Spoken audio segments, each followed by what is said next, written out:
स्वागत है आपका वर्ड जीके पर। आज हम पढ़ने वाले हैं समसामयिक घटना चक्र बीपीएससी पूर्वावलोकन 2023। यह बुक बीपीएससी एग्जाम के लिए बहुत ही इंपॉर्टेंट है और आज इसमें हम देखेंगे आधुनिक भारत के इतिहास से संबंधित सभी प्रश्नों को। इस बुक में 1992 से लेकर 2022 तक बिहार पीसीएस में दिए गए सभी प्रश्नों का समावेश किया गया है और इसमें 38वीं से लेकर 67वीं तक के सभी प्रश्न समाहित हैं। तो चलिए हम वीडियो शुरू करते हैं। इस बुक में ये सभी चैप्टर दिए गए हैं जो एक एक करके हम इसी चैनल पर कवर कर रहे हैं, तो इसके लिए आपको हमारे चैनल को सब्सक्राइब भी कर लेना है। आधुनिक भारत के इतिहास में सबसे पहला प्रश्न है, पुर्तगाली उपनिवेश का प्रथम वायसराय भारत में कौन हुआ था? तो ये थे अल्मीडा। ऑप्शन सी सही है। भारत में प्रथम पुर्तगाली वायसराय के रूप में फ्रांसिस्को द अल्मीडा का आगमन हुआ था। इनका आगमन हुआ था 1505 से 1509 ईस्वी के मध्य में। नेक्स्ट है, बंगाल की खाड़ी में समुद्री डकैती हेतु हुगली का उपयोग कौन करता था? तो ये करते थे पुर्तगाली। ऑप्शन सी सही है। यहाँ पर पुर्तगालियों द्वारा हुगली को बंगाल की खाड़ी में समुद्री लूटपाट के लिए अज्जे के रूप में इस्तेमाल किया जाता था। नेक्स्ट है, निम्नलिखित में से किसे जहांगीर ने खान की उपाधि से सम्मानित किया था? तो ये थे हॉकिंस। ऑप्शन ए सही है। हॉकिंस ईस्ट इंडिया कंपनी का एक कर्मचारी तथा व्यापारी था। वह बादशाह जहांगीर के नाम इंग्लैंड के राजा जेम्स प्रथम का पत्र लेकर 1608 ईस्वी में सूरत पहुंचा। अप्रैल 1608 में वह आगरा में मुगल सम्राट जहांगीर से भेंट की। जहांगीर ने हॉकिंस को 400 का मनसब तथा फिरंगी खां अथवा इंग्लिश खान की उपाधि प्रदान की थी। नेक्स्ट है, भारत में 1612 ईस्वी में अंग्रेजों ने पहली फैक्ट्री कहाँ स्थापित की थी? ये की थी सूरत में। ऑप्शन डी सही है यहाँ पे। नेक्स्ट है, किस मुगल शासक के समय में सर थॉमस रो भारत आया था? तो ये थे जहांगीर। ऑप्शन सी सही है।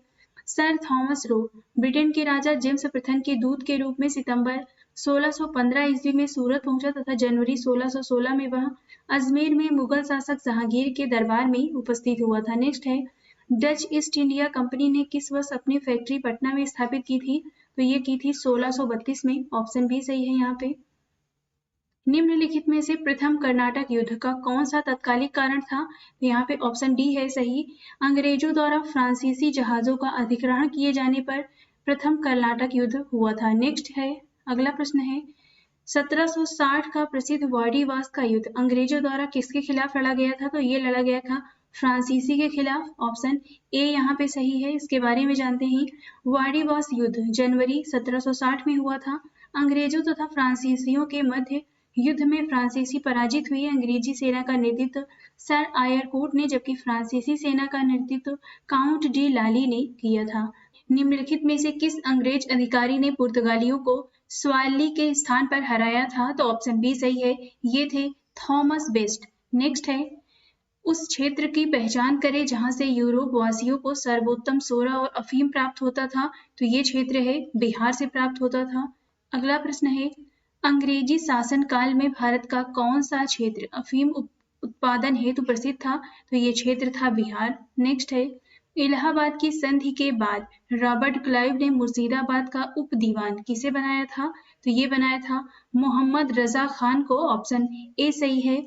इलाहाबाद की दूसरी संधि अगस्त 1765 के अनुसार भगोड़े सम्राट शाह आलम को अंग्रेजी संरक्षण में ले लिया गया तथा उसे इलाहाबाद में रखा गया। शाह आलम ने अपने 12 अगस्त के फरमान द्वारा कंपनी को बंगाल, बिहार और उड़ीसा की दीवानी स्थायी रूप से दे दी, जिसके बदले कंपनी सम्राट को 26 लाख रुपया देगी तथा निजामत के व्यय के लिए 53 लाख रुपया देगी। इस समय कंपनी सीधे कर संग्रह करने का भार न तो लेना चाहती थी और न ही उसके पास ऐसी क्षमता थी। कंपनी के दीवानी कार्य के लिए 2 उप दीवान मुर्शिदाबाद बंगाल के लिए मोहम्मद रजा खान तथा बिहार के लिए राजा सिताब राय की नियुक्ति की गई। मोहम्मद रजा खान उप नाजिम के रूप में भी कार्य करते थे। इस प्रकार समस्त दीवानी तथा निजामत का कार्य भारतीयों द्वारा ही चलता था, यद्यपि उत्तरदायित्व कंपनी का था। अगला प्रश्न है, सम्राट शाह आलम द्वितीय ने ईस्ट इंडिया कंपनी को बिहार तथा उड़ीसा की दीवानी प्रदान की थी। तो ये प्रदान की थी 12 अगस्त 1765 को। इलाहाबाद की दूसरी संधि अगस्त 1765 के अनुसार शाह आलम को अंग्रेजी संरक्षण में ले लिया गया तथा उसे इलाहाबाद में रखा गया। इलाहाबाद तथा कड़ा के जो क्षेत्र नवाब ने छोड़ दिए थे शाह आलम को मिली 12 अगस्त 1765 के अपने फरमान द्वारा मुगल बादशाह शाह आलम द्वितीय ने कंपनी को बंगाल, बिहार तथा उड़ीसा की दीवानी स्थायी रूप से दे दी, जिसके बदले कंपनी द्वारा सम्राट को 26 लाख रुपए दिया जाना था। इस समय Robert Clive east India company का बंगाल का गवर्नर था। नेक्स्ट है, उस मुगल बादशाह बहादुर शाह जफर के बारे में क्या कहा जाता है? उसके साम्राज्य की सीमा थी। तो यहाँ पे ये प्रश्न में कोई भी ऑप्शन सही नहीं है, इसके बारे में जान लेते हैं। बहादुर शाह जफर के बारे में नहीं, बल्कि मुगल शासक शाह आलम द्वितीय के बारे में फारसी भाषा में यह कहावत थी कि सल्तनत ए शाह आलम अज दिल्ली ता पालम, अर्थात शाह आलम के काल में मुगल साम्राज्य सिकुड़ते सिकुड़ते दिल्ली के लाल किले से पालम गांव तक रह गया था। बिहार लोक सेवा आयोग ने इसे निरस्त कर दिया है। तो ये आपको ध्यान रखना है कि ये जो कहावत है ये मुगल शासक शाह आलम द्वितीय के बारे में कही गई है। नेक्स्ट है, रणजीत सिंह ने सुप्रसिद्ध कोहिनूर हीरा प्राप्त किया था। तो ये प्राप्त किया था शाह शुजा से। ऑप्शन ए सही है। पंजाब अहमद शाह अब्दाली के साम्राज्य का भाग था, परंतु 1773 ईस्वी में उनकी मृत्यु के पश्चात मुल्तान, कश्मीर इत्यादि कुछ छोटे छोटे भागों को छोड़कर शेष पर सिख मिसलों का अधिकार हो गया। उधर अफगानों के आंतरिक झगड़ों के कारण रणजीत सिंह को अपनी स्थिति दृढ़ करने का अवसर मिल गया। 1800 ईस्वी में अहमद शाह अब्दाली का पौत्र शाह शुजा काबुल की गद्दी पर बैठा, परंतु उसके भाई शाह महमूद ने शक्तिशाली बरकजई सरदारों फतह खां और दोस्त मोहम्मद की सहायता से उसे 1808 ईस्वी में विस्थापित कर दिया तथा स्वयं कश्मीर का पेशावर पर अधिकार कर लिया। इसी अवसर पर शाह शुजा ने काबुल का राज्य प्राप्त करने के लिए रणजीत सिंह से सहायता मांगी और उन्हें कोहिनूर हीरा भेंट किया था। नेक्स्ट है, टीपू सुल्तान ने अपनी राजधानी बनाई थी। टीपू सुल्तान ने श्रीरंगपट्टनम को अपनी राजधानी बनाई थी। तो ऑप्शन ए सही है। नेक्स्ट है, अंग्रेजों ने श्रीरंगपट्टनम की संधि किसके साथ की थी? तो ये की थी टीपू सुल्तान के साथ। ऑप्शन सी सही है। तृतीय आंग्ल मैसूर युद्ध जो हुआ था 1790 से 92 में का अवसान श्रीरंगपट्टनम की संधि मार्च 1772 द्वारा हुआ। इस संधि में अंग्रेजों की ओर से कार्नवालिस तथा मैसूर से टीपू सुल्तान शामिल थे। नेक्स्ट है, ठगों का उन्मूलन किसके नेतृत्व में हुआ था? तो ये हुआ था कैप्टन स्लीमैन के नेतृत्व में। ऑप्शन बी सही है। अगला प्रश्न है, बंगाल में द्विशासन प्रणाली किसके द्वारा लागू की गई थी? तो ये लागू की गई थी रॉबर्ट क्लाइव के द्वारा। ऑप्शन सी सही है। द्वैत शासन की शुरुआत बंगाल में क्लाइव के समय 1765 ईस्वी में हुई थी।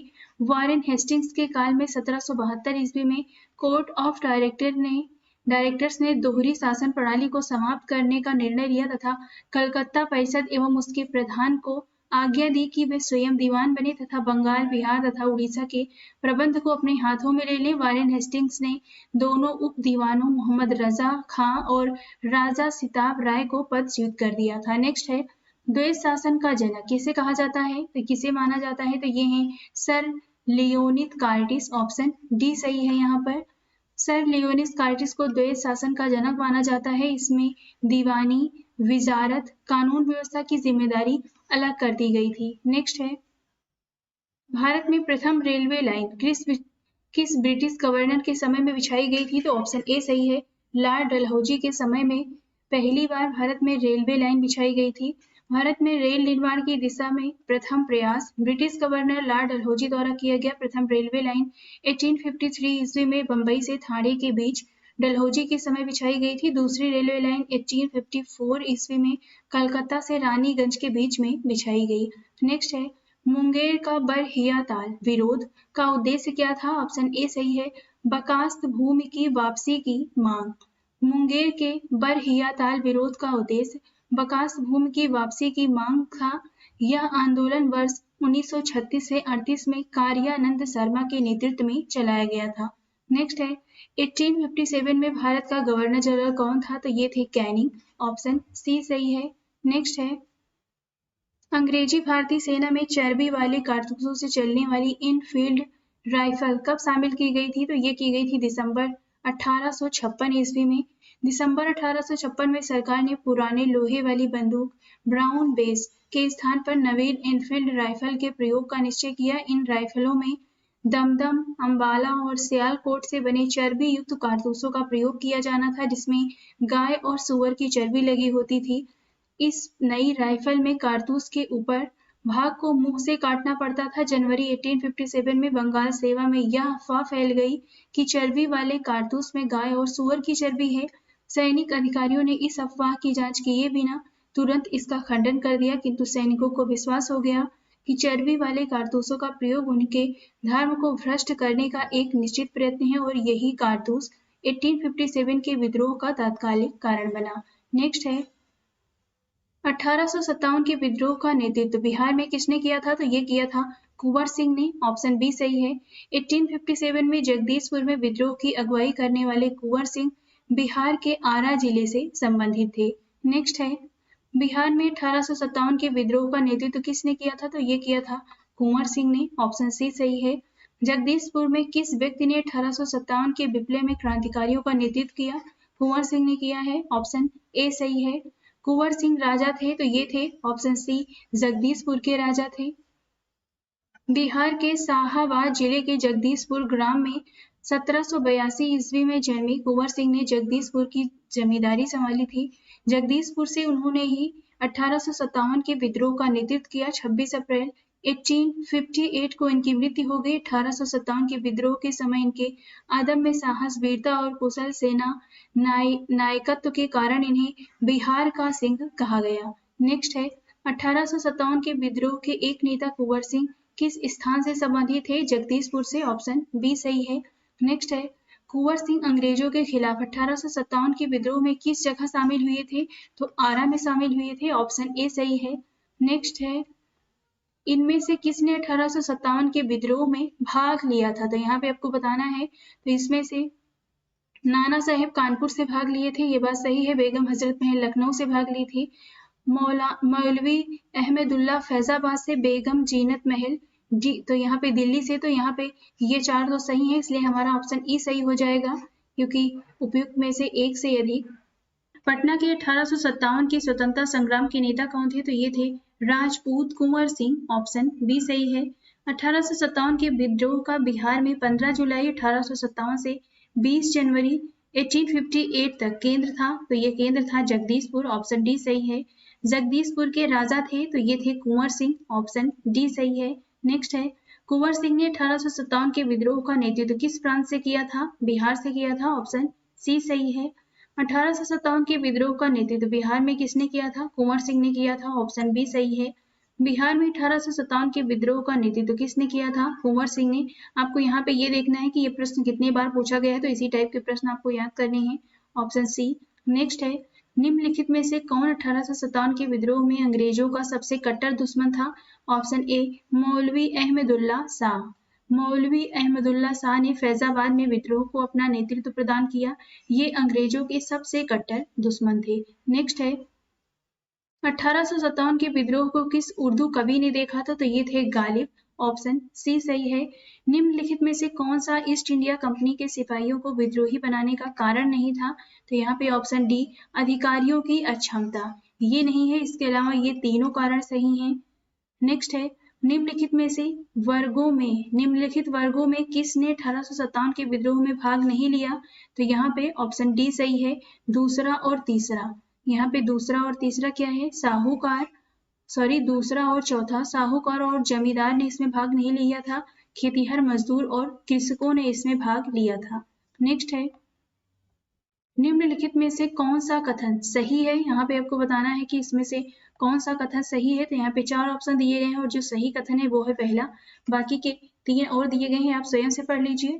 पहला मैं पढ़ रही हूँ। 1857 के दरभंगा, डुमरांव और इटावा के महाराजाओं और उनके साथी जमींदारों ने आदमी तथा पैसे से अंग्रेजों की मदद की थी।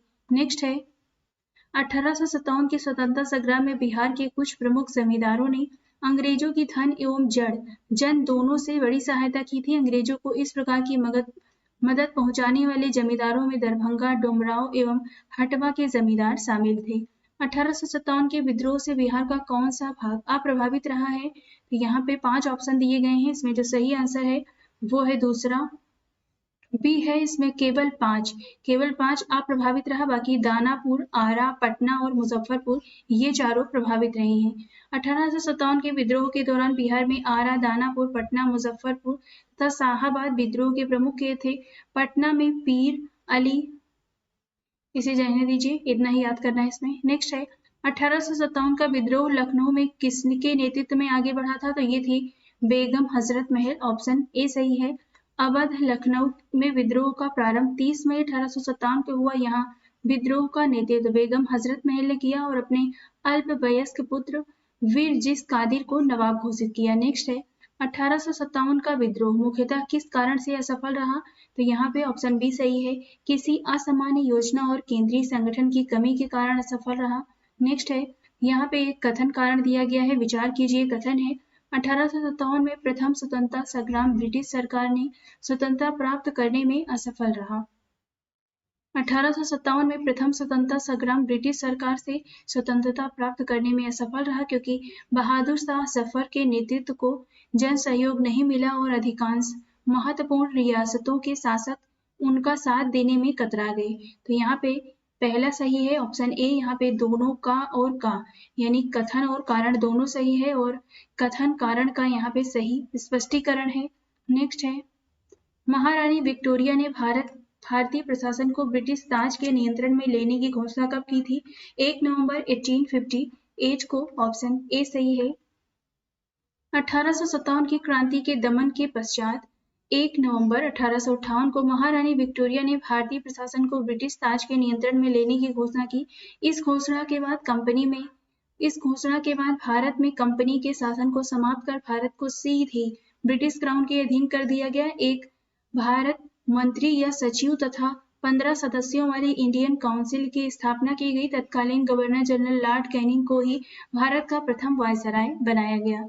नेक्स्ट है 1857 के विद्रोह के बाद ब्रिटिश सरकार ने सिपाहियों का इन प्रांतों से चयन किया था, गोरखा, सिख एवं पंजाबी उत्तर प्रांत से। नेक्स्ट है निम्नलिखित में किसने 1857 के विद्रोह को एक षड्यंत्र की संज्ञा दी है, तो ये हैं सर जेम्स आउट्रम एवं डब्ल्यू टेलर, ऑप्शन ए सही है।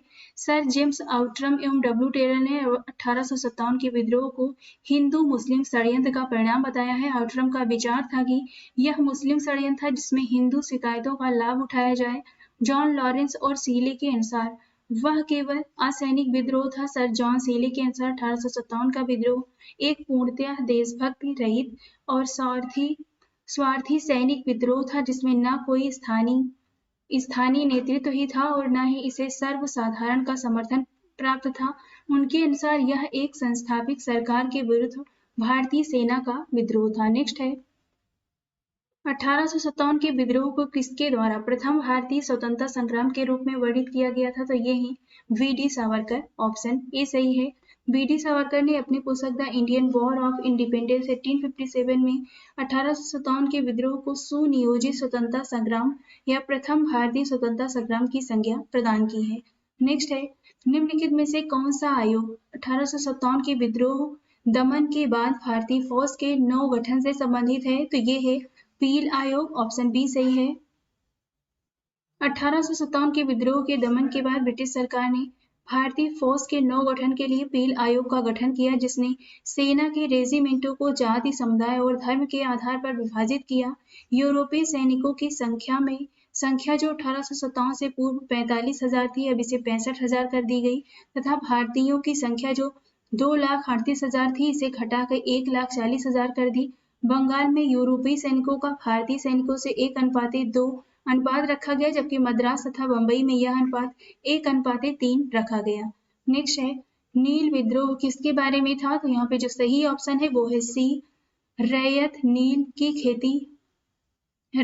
की खेती नहीं करना चाह रहे थे पर उनसे एक अमान्य मूल्य पर जबरदस्ती करवाई जा रही थी। नेक्स्ट है नील कृषकों की दुर्दशा पर लिखी गई पुस्तक नील दर्पण के लेखक कौन थे, तो ये थे, ऑप्शन बी सही है, दीन बंधु मित्र। वह प्रथा जिसके तहत किसान स्वयं भूमि का मालिक होता है और सरकार को भू राजस्व के भुगतान के लिए जिम्मेदार माना जाता है।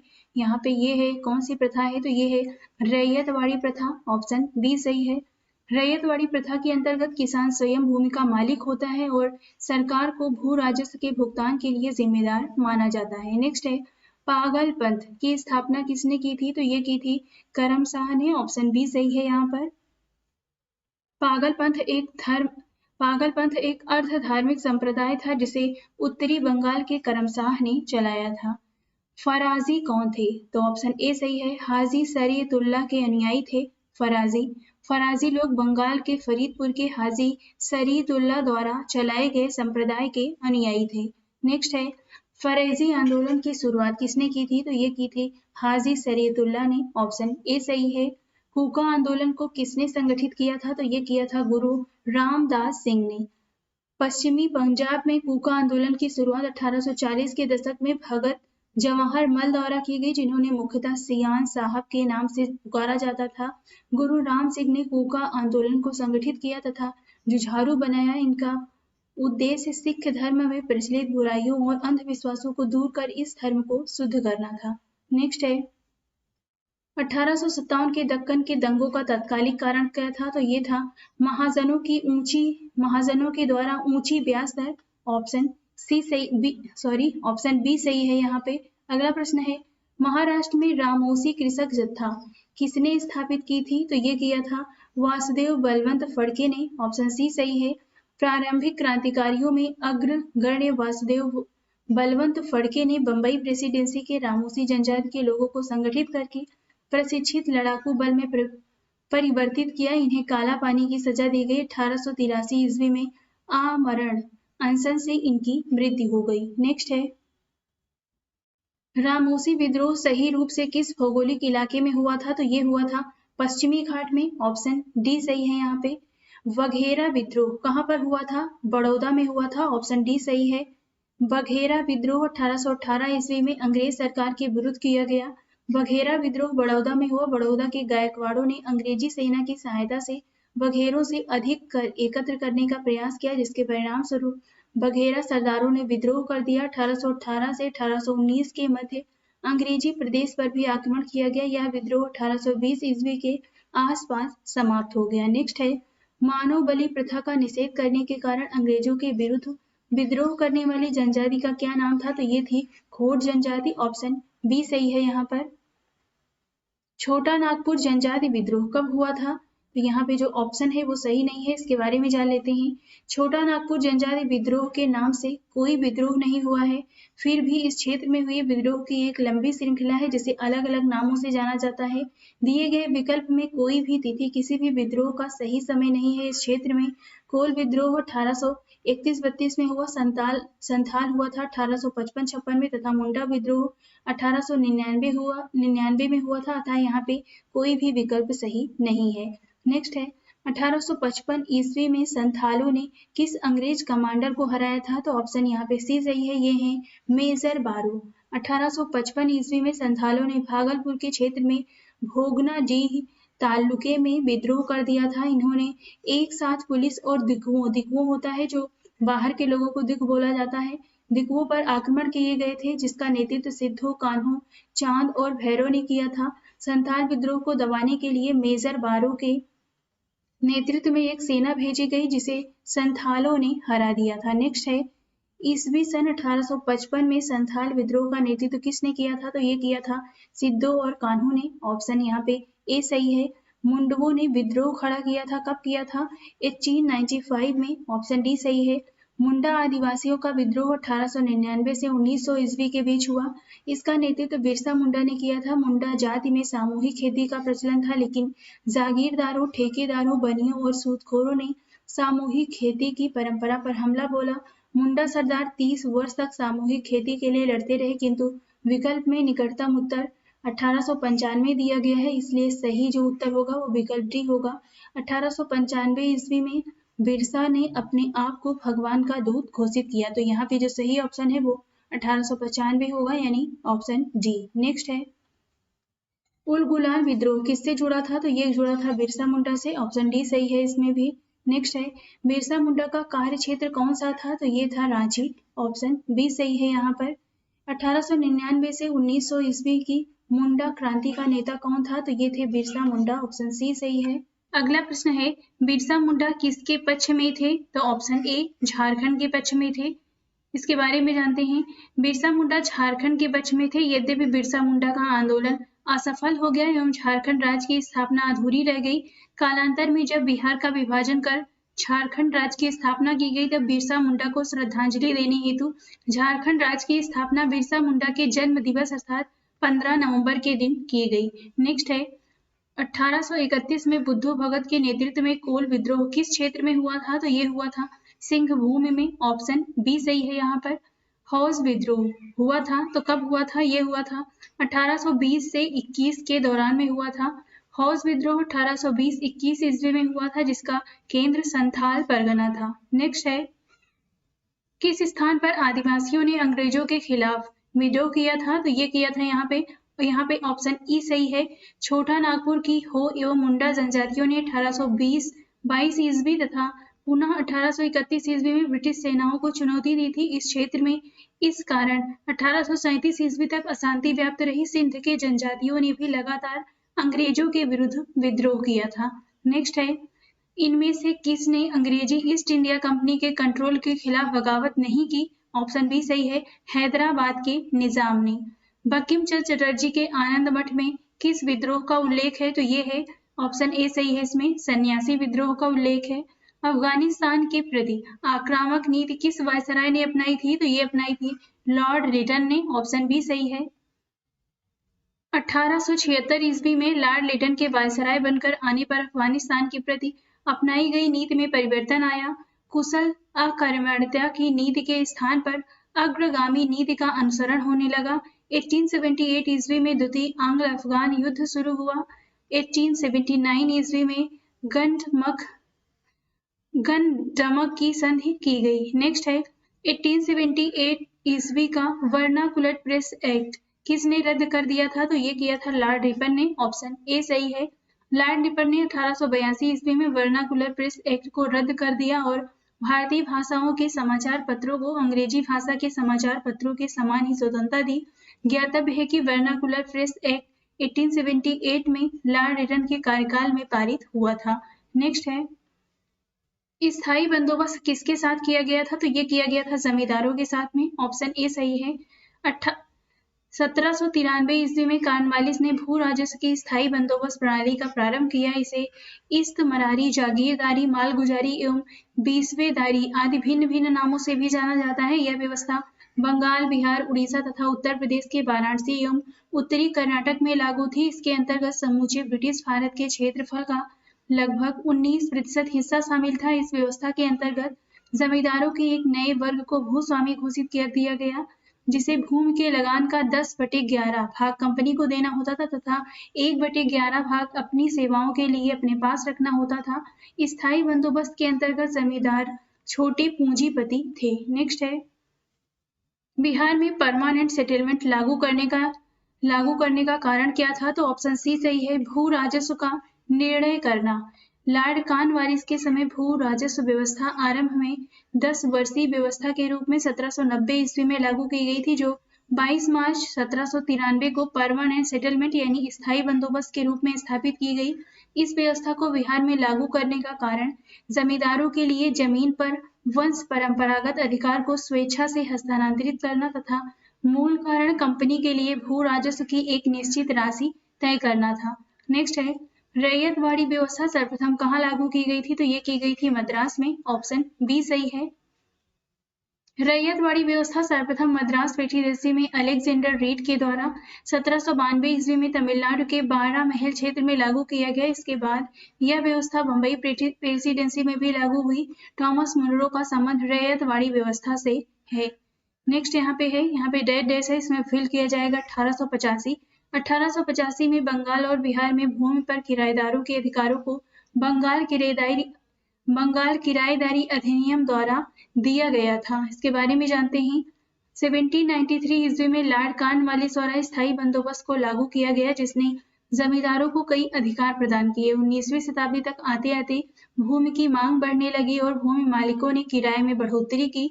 यह समय किसानों के विद्रोह का था। इसी बीच बंगाल सरकार ने बंगाल एवं बिहार में बंगाल किराएदारी अधिनियम 1885 को लागू किया। जिसमें भूमि मालिकों और किराएदारों के अधिकारों को परिभाषित किया गया। नेक्स्ट है सत्यार्थ प्रकाश की रचना की गई थी स्वामी दयानंद सरस्वती के द्वारा। ऑप्शन डी सही है यहाँ पर। नेक्स्ट है अमृत पत्रिका की स्थापना किसने की थी? अमृत बाजार पत्रिका की स्थापना किसने की थी? तो ये की थी शिशिर कुमार घोष ने।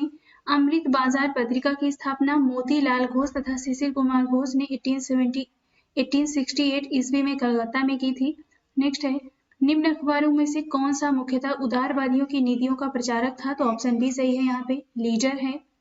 19वीं शताब्दी के धर्म एवं समाज सुधार आंदोलनों ने जनसंख्या के किस वर्ग को मुख्यतः आकर्षित किया? तो यहाँ पे 4 दिए गए हैं, इसमें से आपको बताना है। तो इसमें सही ऑप्शन है सी, पहला, दूसरा और तीसरा।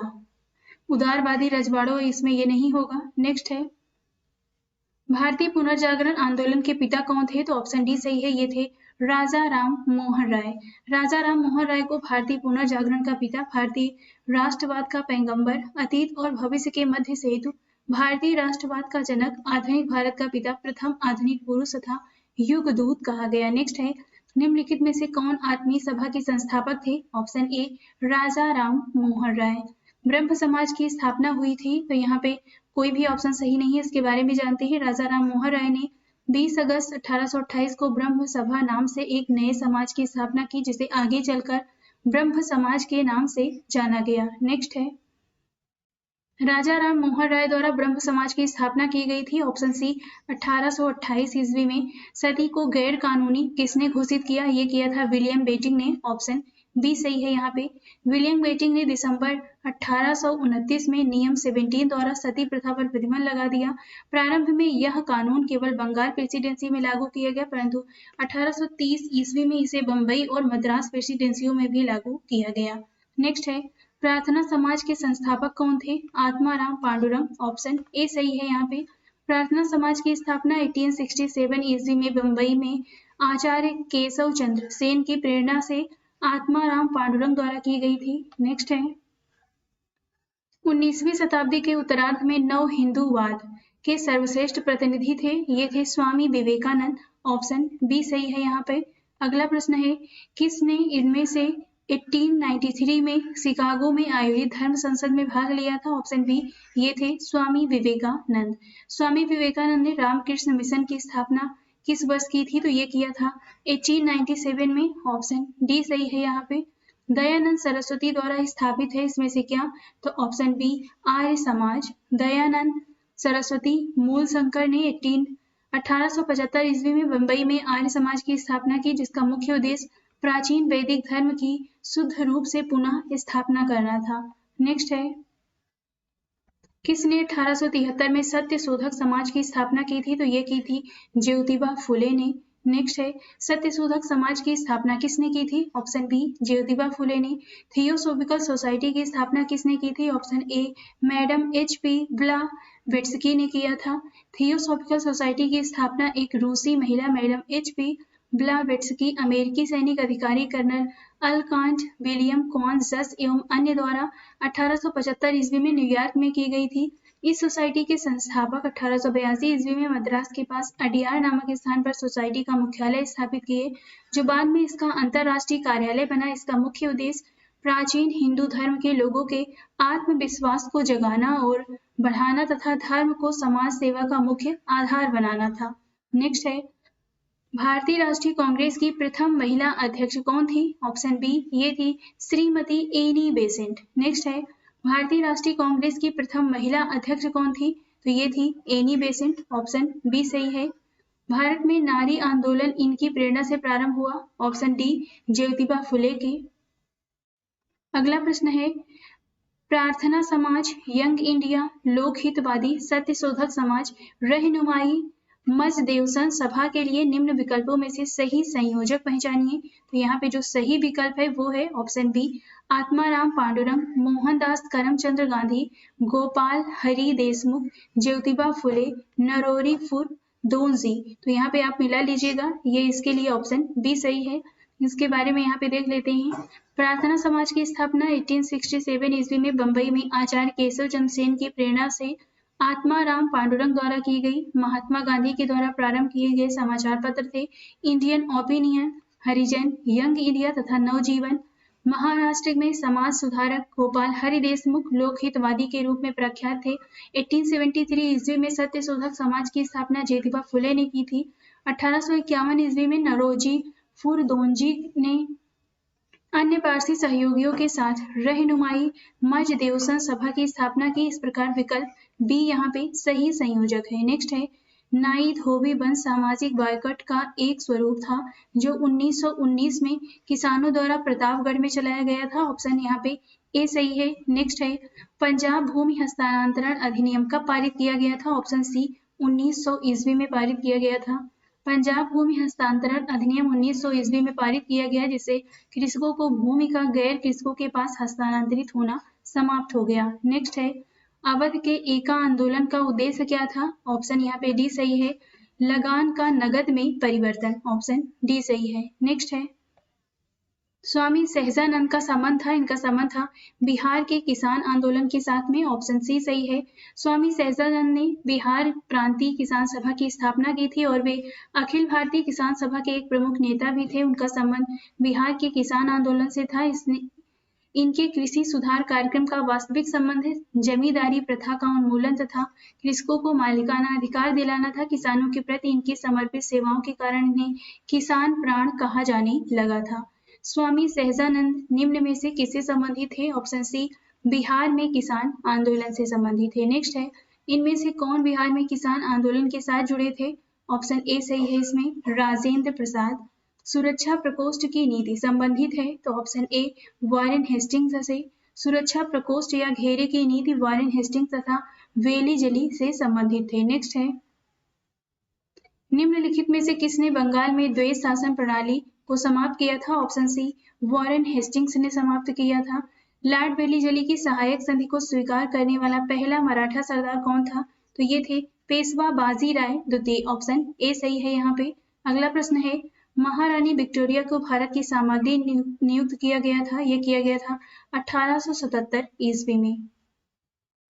ब्रिटिश संसद ने एक राज उपाधि अधिनियम पारित किया जिससे महारानी विक्टोरिया को कैसर ए हिंद की उपाधि से विभूषित किया गया। लॉर्ड लिटन ने 1 जनवरी 1877 को दिल्ली में एक वैभवशाली दरबार का आयोजन करके उस उपाधि की घोषणा की। नेक्स्ट है बम्बई प्रेसिडेंसी एसोसिएशन की स्थापना किसने की थी? ऑप्शन ई सही है यहाँ पे। 1885 ईस्वी में बम्बई प्रेसिडेंसी एसोसिएशन की स्थापना फिरोज शाह मेहता, के.टी. तैलंग, बदरुद्दीन तैयब ने किया। इसका उद्देश्य लोगों में राजनीतिक विचारों का प्रचार प्रसार करना था। तो इसका जो सही उत्तर है वो है ऑप्शन ई। नेक्स्ट है भारत संघ के संस्थापक कौन थे? ऑप्शन डी सुरेंद्र नाथ बनर्जी थे। 26 जुलाई 1876 को सुरेंद्र नाथ बनर्जी ने आनंद मोहन बोस के सहयोग से इंडियन एसोसिएशन की स्थापना कलकत्ता में की थी। 1876 में इंडियन एसोसिएशन की स्थापना किसने की थी? सुरेंद्र नाथ बनर्जी ने। ऑप्शन ए सही है। राष्ट्रीय कांग्रेस से पूर्व सबसे प्रमुख संस्था थी तो ये थी Indian association of Calcutta. Option D सही है यहाँ पे। सुरेंद्र नाथ बनर्जी को किस वर्ष भारतीय सिविल सर्विसेज से हटाया गया? 1874 ईस्वी को। सुरेंद्र नाथ बनर्जी द्वितीय भारतीय थे जिन्होंने ICS परीक्षा उत्तीर्ण की थी। इनकी प्रथम नियुक्ति सिलहट बांग्लादेश में असिस्टेंट मजिस्ट्रेट के पद पर हुई थी। यहीं पर मामूली भूल की वजह से 1874 ईस्वी में इन्हें पद से हटाया गया था। नेक्स्ट है राजनीतिक सुधारों को लेकर विरोध करने वाले पहले भारतीय कौन थे? तो ये थे राजा राम मोहन राय। ऑप्शन सी सही है यहाँ पे। मद्रास महाजन सभा की स्थापना की गई थी वर्ष, यहाँ पे ऑप्शन सही नहीं है। मद्रास महाजन सभा की स्थापना 1884 ईस्वी में बी राघवाचार्य जी सुब्रमण्यम तथा पी आनंद चार्लू द्वारा की गई थी। नेक्स्ट है भारतीय राष्ट्रीय कांग्रेस के प्रथम अधिवेशन में कितने प्रतिनिधियों ने भाग लिया था? टोटल 72। ऑप्शन सी सही है। भारतीय राष्ट्रीय कांग्रेस की स्थापना 1885 ईस्वी में A.O. ह्यूम द्वारा की गई जो एक अवकाश प्राप्त अंग्रेज अधिकारी थे। इसका पहला अधिवेशन 28 दिसंबर 1885 को बम्बई स्थित गोकुलदास तेजपाल संस्कृत विद्यालय में आयोजित किया गया। इसमें कुल 72 प्रतिनिधियों ने भाग लिया। भारतीय राष्ट्रीय कांग्रेस के पहले अधिवेशन की अध्यक्षता व्योमेश चंद्र बनर्जी ने की थी तथा इसके प्रथम महासचिव थे स्वयं A.O. ह्यूम। नेक्स्ट है भारतीय राष्ट्रीय कांग्रेस की स्थापना की गई थी 1885 में। ऑप्शन सी सही है इसमें। भारतीय राष्ट्रीय कांग्रेस की स्थापना की थी ए.ओ. ह्यूम ने। ऑप्शन सी सही है। एलन ऑक्टेवियम ह्यूम यानी ए.ओ. ह्यूम भारतीय सिविल सेवा के सेवानिवृत्त ब्रिटिश अधिकारी थे। ये शिमला में बस गए थे। नेक्स्ट है, भारतीय राष्ट्रीय कांग्रेस के संस्थापक कौन थे? ए.ओ. ह्यूम। ऑप्शन बी सही है यहाँ पे। भारतीय राष्ट्रीय कांग्रेस के संस्थापक थे ये थे एक असैनी सेवक। नेक्स्ट है, भारतीय राष्ट्रीय कांग्रेस का प्रथम अधिवेशन कहाँ पर हुआ था? मुंबई में हुआ था। ऑप्शन सी सही है।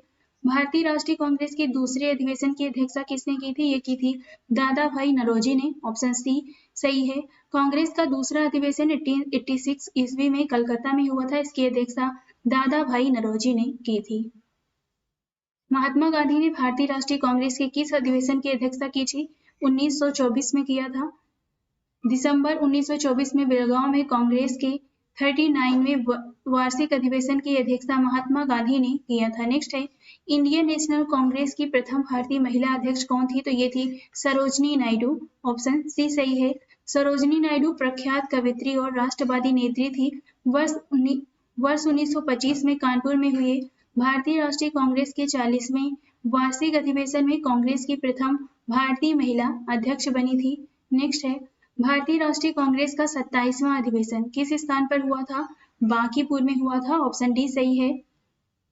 भारतीय राष्ट्रीय कांग्रेस का 27वां अधिवेशन दिसंबर 1912 में बांकीपुर बिहार में संपन्न हुआ।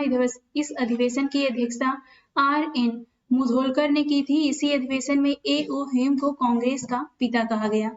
नेक्स्ट है, पुस्तक poverty and un British rule in India किसने लिखी है? ये लिखी है दादा भाई नौरोजी ने। ऑप्शन बी सही है यहाँ पे। नेक्स्ट है, किसने कहा था कांग्रेस आंदोलन न तो लोगों द्वारा प्रेरित था और न ही यह उनके द्वारा सोचा या योजनाबद्ध किया गया था? तो ये कहा था सर सैयद अहमद ने। ऑप्शन बी सही है। मुझे विश्वास है कि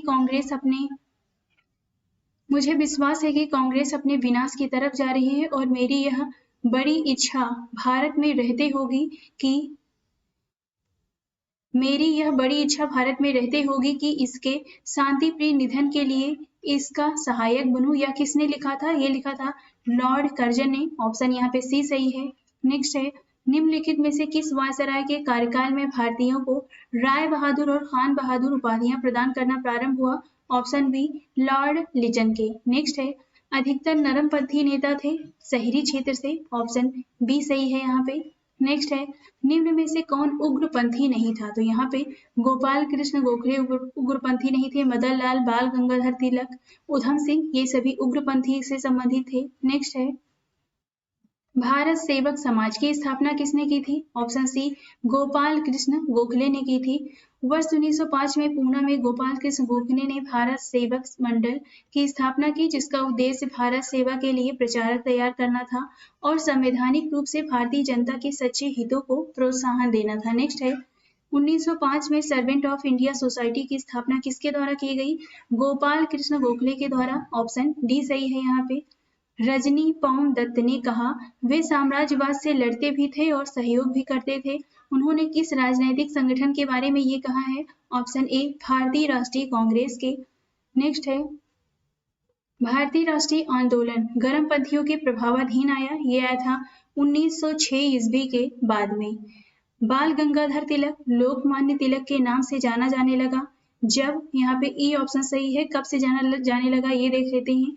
ब्रिटिश सरकार ने बाल गंगाधर तिलक को पुणे के असिस्टेंट कलेक्टर रेंट की हत्या के मामले में अभियुक्त बनाया। तिलक को दोषी पाया गया और उन्हें 18 माह के कठोर कारावास की सजा सुनाई गई। जब वे जेल से बाहर आए तो एक राष्ट्रीय नायक के रूप में उभरे और उन्हें लोकमान्य की उपाधि प्राप्त हुई। इस तरह किसी एक घटना नहीं बल्कि अनेक राष्ट्रवादी कार्यों के बाद तिलक को लोकमान्य की उपाधि प्रदान की गई थी। तो यहाँ पे जो हमारा ऑप्शन होगा वो ऑप्शन ई होगा। नेक्स्ट है, निम्नलिखित में से कौन सा नेता कांग्रेस के गर्म दल से संबंधित था? Option A Aurobindo Ghosh. Next है, नेशनल काउंसिल ऑफ एजुकेशन की स्थापना कब की गई थी? ऑप्शन डी 15 अगस्त 1906 को की गई थी। राष्ट्रीय शिक्षा के क्षेत्र में सर्वप्रथम 8 नवंबर 1905 को रंगपुर नेशनल स्कूल की स्थापना की गई। 16 नवंबर 1905 में कलकत्ता में एक सम्मेलन का आयोजन किया गया। इस सम्मेलन में राष्ट्रीय साहित्य राष्ट्रीय साहित्यिक, वैज्ञानिक और तकनीकी शिक्षा देने के लिए राष्ट्रीय शिक्षा परिषद स्थापित करने का फैसला हुआ। 15 अगस्त 1906 को सदगुरु दास बनर्जी द्वारा राष्ट्रीय शिक्षा परिषद की स्थापना की गई। नेक्स्ट है, राष्ट्रीय आंदोलन में निम्न में से किसको नरम दलीय के तौर पर नहीं जाना जाता था? ये हैं बाल गंगाधर तिलक, ऑप्शन ए सही है। कांग्रेस के नरम दल के नेताओं के आंदोलन की पद्धति थी, ऑप्शन बी राजा वामबद्ध आंदोलन। कांग्रेस के नरम दल के नेताओं के आंदोलन की प्रमुख पद्धति राजवामबद्ध आंदोलन अर्थात प्रशासन में भारतीयों की भागीदारी की मांग तथा जनता में राजनीतिक जागरूकता उत्पन्न करना था। शेर-ए-पंजाब के नाम से इनमें से कौन मशहूर थे? ये थे लाला लाजपत राय, ऑप्शन सी सही है यहाँ पे। अभिनव भारत से कौन संबंधित है? Option A V D. Savarkar. Abhinav Bharat, इसकी स्थापना 1904 में की गई। स्थान नासिक, महाराष्ट्र में। इसके संस्थापक थे वी.डी. सावरकर। नेक्स्ट है, मुजफ्फरपुर में किंग्स फोर्ट की हत्या का प्रयास कब किया गया था? 1905 में। 30 अप्रैल 1905 को बिहार के मुजफ्फरपुर में खुदीराम बोस और प्रफुल्ल चाकी ने किंग फोर्स पर बम फेंका, किंतु किंग फोर्स बच गया और दुर्भाग्य से राष्ट्रीय आंदोलन से हमदर्दी रखने वाले मिस्टर कैनेडी की पत्नी एवं पुत्री मारी गई। प्रफुल्ल चाकी ने पुलिस से बचने के लिए आत्महत्या कर ली तथा खुदीराम बोस को गिरफ्तार करके उन्हें फांसी दे दी गई। नेक्स्ट है, निम्न में से कौन सा एक राष्ट्रवादी समाचार पत्र नहीं था? Option D the times of India. The times of India एक राष्ट्रवादी समाचार पत्र नहीं था। इसके अतिरिक्त द हिंदू, बंगाली तथा द महारत्ता समाचार पत्र राष्ट्रवादी सोच को बढ़ावा देने वाले थे। क्रांतिकारी गतिविधियों के साथ कौन सी पत्रिका जुड़ी हुई नहीं थी? ऑप्शन डी ये है यंग इंडिया। नेक्स्ट है, नीचे दिए गए विकल्पों में से राष्ट्रवादी समाचार पत्रों द हिंदू, केसरी, बंगाली, हिंदुस्तानी सुधारक के संपादकों के नामों का सही से संयोजन यहाँ पे ज्ञात कीजिए। तो यहाँ पे जो सही ऑप्शन सही होगा वो है डी। इसके बारे में नीचे देख लेते हैं। यहाँ पे द हिंदू, इसके संपादक हैं जी सुब्रमण्यम अय्यर। केसरी बाल गंगाधर तिलक। बंगाली सुरेंद्र नाथ बनर्जी। हिंदुस्तानी, इसके संस्थापक है गंगा प्रसाद वर्मा और सुधारक के हैं गोपाल कृष्ण गोखले। इस प्रकार विकल्प यहाँ पे डी सही है। नेक्स्ट है, स्वराज मेरा जन्मसिद्ध अधिकार है, मैं इसे पाकर रहूंगा, किसने कहा था? ये कहा था बाल गंगाधर तिलक ने, ऑप्शन सी सही है। भारतीय राष्ट्रीय कांग्रेस के लखनऊ अधिवेशन 1916 में बाल गंगाधर तिलक ने कहा था स्वराज मेरा जन्मसिद्ध अधिकार है और मैं उसे लेकर रहूंगा। अगला प्रश्न है, स्वराज मेरा जन्मसिद्ध अधिकार है, मैं इसे लेकर रहूंगा, ये किसने कहा था? ऑप्शन सी बाल गंगाधर तिलक ने। नेक्स्ट है, भारतीय क्रांति की जननी किसे कहा जाता है? ये कहा जाता है मैडम भीकाजी रुस्तम कामा को, ऑप्शन डी सही है। मैडम कामा का जन्म 24 सितंबर 1861 को हुआ था। उनके माता पिता फारसी थे। सोहरावजी प्रेमजी पटेल उनके पिता थे। उनका विवाह रुस्तम के आर कामा से हुआ जो वकील और सामाजिक कार्यकर्ता थे। मैडम कामा ने राष्ट्रीय आंदोलन के महान अग्रणी भारतीय नेता दादा भाई नौरोजी की निजी सचिव के रूप में सेवा की। बाद में वे कुछ देशभक्त विद्यार्थियों एवं यूरोपियन बौद्धिक लोगों के संपर्क में आकर स्वतंत्रता आंदोलन से जुड़ गई। 22 अगस्त 1907 को जर्मनी के स्टुटगार्ट में आयोजित अंतर्राष्ट्रीय सोशलिस्ट सम्मेलन में उन्होंने भारतीय स्वाधीनता का झंडा सर्वप्रथम फहराया गया। यह झंडा कलकत्ता झंडे का परिवर्तित रूप था। इन्हें भारतीय क्रांति की मां, मदर ऑफ इंडियन रिवोल्यूशनरी कहा जाता है। नेक्स्ट है, मैडम कामा ने भारत के तिरंगी स्वतंत्रता ध्वज को कहाँ फहराया था? ऑप्शन सी सही है यहाँ पे स्टुटगार्ट में। नेक्स्ट है, मैडम कामा ने 1907 में प्रथम तिरंगा ध्वज कहाँ फहराया था? ऑप्शन डी स्टुटगार्ट में। लंदन में इंडिया हाउस के संस्थापक कौन थे? ऑप्शन ए श्याम जी कृष्ण वर्मा थे। नेक्स्ट है, बंग भंग के बाद कौन सा आंदोलन शुरू हुआ? ऑप्शन बी स्वदेशी आंदोलन शुरू हुआ था। नेक्स्ट है, लॉर्ड कर्जन द्वारा 1905 में किया गया बंगाल विभाजन किस वर्ष रद्द हुआ था? 1911 ईस्वी में। कांग्रेस ने स्वराज प्रस्ताव वर्ष 1905 में पारित किया। प्रस्ताव का उद्देश्य क्या था? तो ये था स्वशासन सुनिश्चित करना, ऑप्शन बी सही है यहाँ पर। 20वीं सदी के प्रारंभिक वर्षों में कांग्रेस में विभाजन की प्रक्रिया शुरू हुई थी। तो यहाँ पे उपयुक्त सभी है, कांग्रेस आंदोलन की रणनीतियों पर, कांग्रेस आंदोलन के उद्देश्यों पर, कांग्रेस आंदोलन में लोगों की भागीदारी पर। नेक्स्ट है, मुसलमान यदि खुश हैं और संतुष्ट हैं तो भारत में ब्रिटिश शक्ति का महत्तम बचाव होगा। ये किसने लिखा था? लिखा था डब्ल्यू हंटर ने। ऑप्शन सी सही है यहाँ पे। डब्ल्यू हंटर ने अपनी पुस्तक द इंडियन मुसलमान में लिखा था कि मुसलमान यदि खुश और संतुष्ट हैं तो भारत में ब्रिटिश शक्ति का महत्तम बचाव होगा। किस वर्ष हिंदुस्तान रिपब्लिकन एसोसिएशन की स्थापना हुई थी? ऑप्शन बी 1924 में। देश में उचित ढंग से क्रांतिकारी आंदोलन का संचालन करने के उद्देश्य से अक्टूबर 1924 में युवा क्रांतिकारियों ने कानपुर में एक सम्मेलन बुलाया तथा हिंदुस्तान रिपब्लिकन एसोसिएशन नामक क्रांतिकारी संगठन की स्थापना की। इसके संस्थापक थे सचिंद्र सान्याल, राम प्रसाद बिस्मिल, जोगेश चंद्र चटर्जी तथा चंद्रशेखर आजाद। बंगाल विभाजन की घोषणा की गई थी। ऑप्शन ए सही है, 19 जुलाई 1905 को। नेक्स्ट है, करजन वायली की हत्या के आरोप में किसे मृत्युदंड दिया गया था? तो ये दिया गया था मदन लाल धींगरा को। ऑप्शन ए सही है यहाँ पर। मॉन्टेग्यू चेम्सफोर्ड की रिपोर्ट, ऑप्शन बी सही है इसमें। भारत सरकार अधिनियम 1919 का आधार बनी थी। तत्कालीन भारत सचिव एडमिन मॉन्टेग्यू और वायसराय लॉर्ड चेम्सफोर्ड की रिपोर्ट भारतीय परिषद अधिनियम 1919 का आधार बनी। इस अधिनियम के तहत प्रांतों में पहली बार द्वैध शासन लागू किया गया था। नेक्स्ट है, new lamp of old lake श्रृंखला में सर्वहारा वर्ग के साथ संपर्क से बाहर होने के लिए कांग्रेस की आलोचना की गई थी। इन लेखों के लेखक कौन थे? ये थे अरविंद घोष। ऑप्शन ए सही है यहाँ पे। काकोरी ट्रेन डकैती कांड में किन क्रांतिकारियों को फांसी की सजा प्रदान की गई थी? तो ये थे राम प्रसाद बिस्मिल और अशफाक उल्लाह खां। अक्टूबर 1924 में सचिंद्र सान्याल, राम प्रसाद बिस्मिल तथा चंद्रशेखर आजाद ने कानपुर में क्रांतिकारी संस्था हिंदुस्तान रिपब्लिकन एसोसिएशन की स्थापना की। संस्था द्वारा 9 अगस्त 1925 को उत्तर रेलवे के लखनऊ सहारनपुर संभाग के काकोरी नामक स्थान पर 8 down Saharanpur Lucknow passenger train पर डकैती डालकर सरकारी खजाना लूटा गया। यह घटना काकोरी कांड के नाम से प्रसिद्ध हुई। इस कांड में 29 क्रांतिकारियों को गिरफ्तार किया गया, जिसमें राम प्रसाद बिस्मिल, अशफाक उल्लाह, रोशन लाल, राजेंद्र लहरी को फांसी हुई, जबकि चंद्रशेखर आजाद यहाँ से फरार हो गए थे। नेक्स्ट है, हिंदुस्तान सोशलिस्ट रिपब्लिकन आर्मी के संस्थापक नेताओं में से थे, ये थे भगत सिंह। ऑप्शन बी सही है इसमें। नेक्स्ट है, निम्नलिखित में से किसने लिखा था सरफरोशी की तमन्ना अब हमारे दिल में है? तो ये लिखा था बिस्मिल ने। ऑप्शन ए सही है।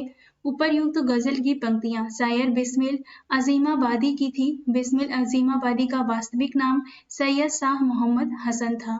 नेक्स्ट है, प्रसिद्ध गीत सरफरोशी की तमन्ना अब हमारे दिल में है के रचयिता कौन थे? तो यहाँ पे ई होगा, क्योंकि इनका नाम था यहाँ पे शायर बिस्मिल अजीमाबादी, और ऐसा इसमें कोई भी ऑप्शन नहीं दिया गया है।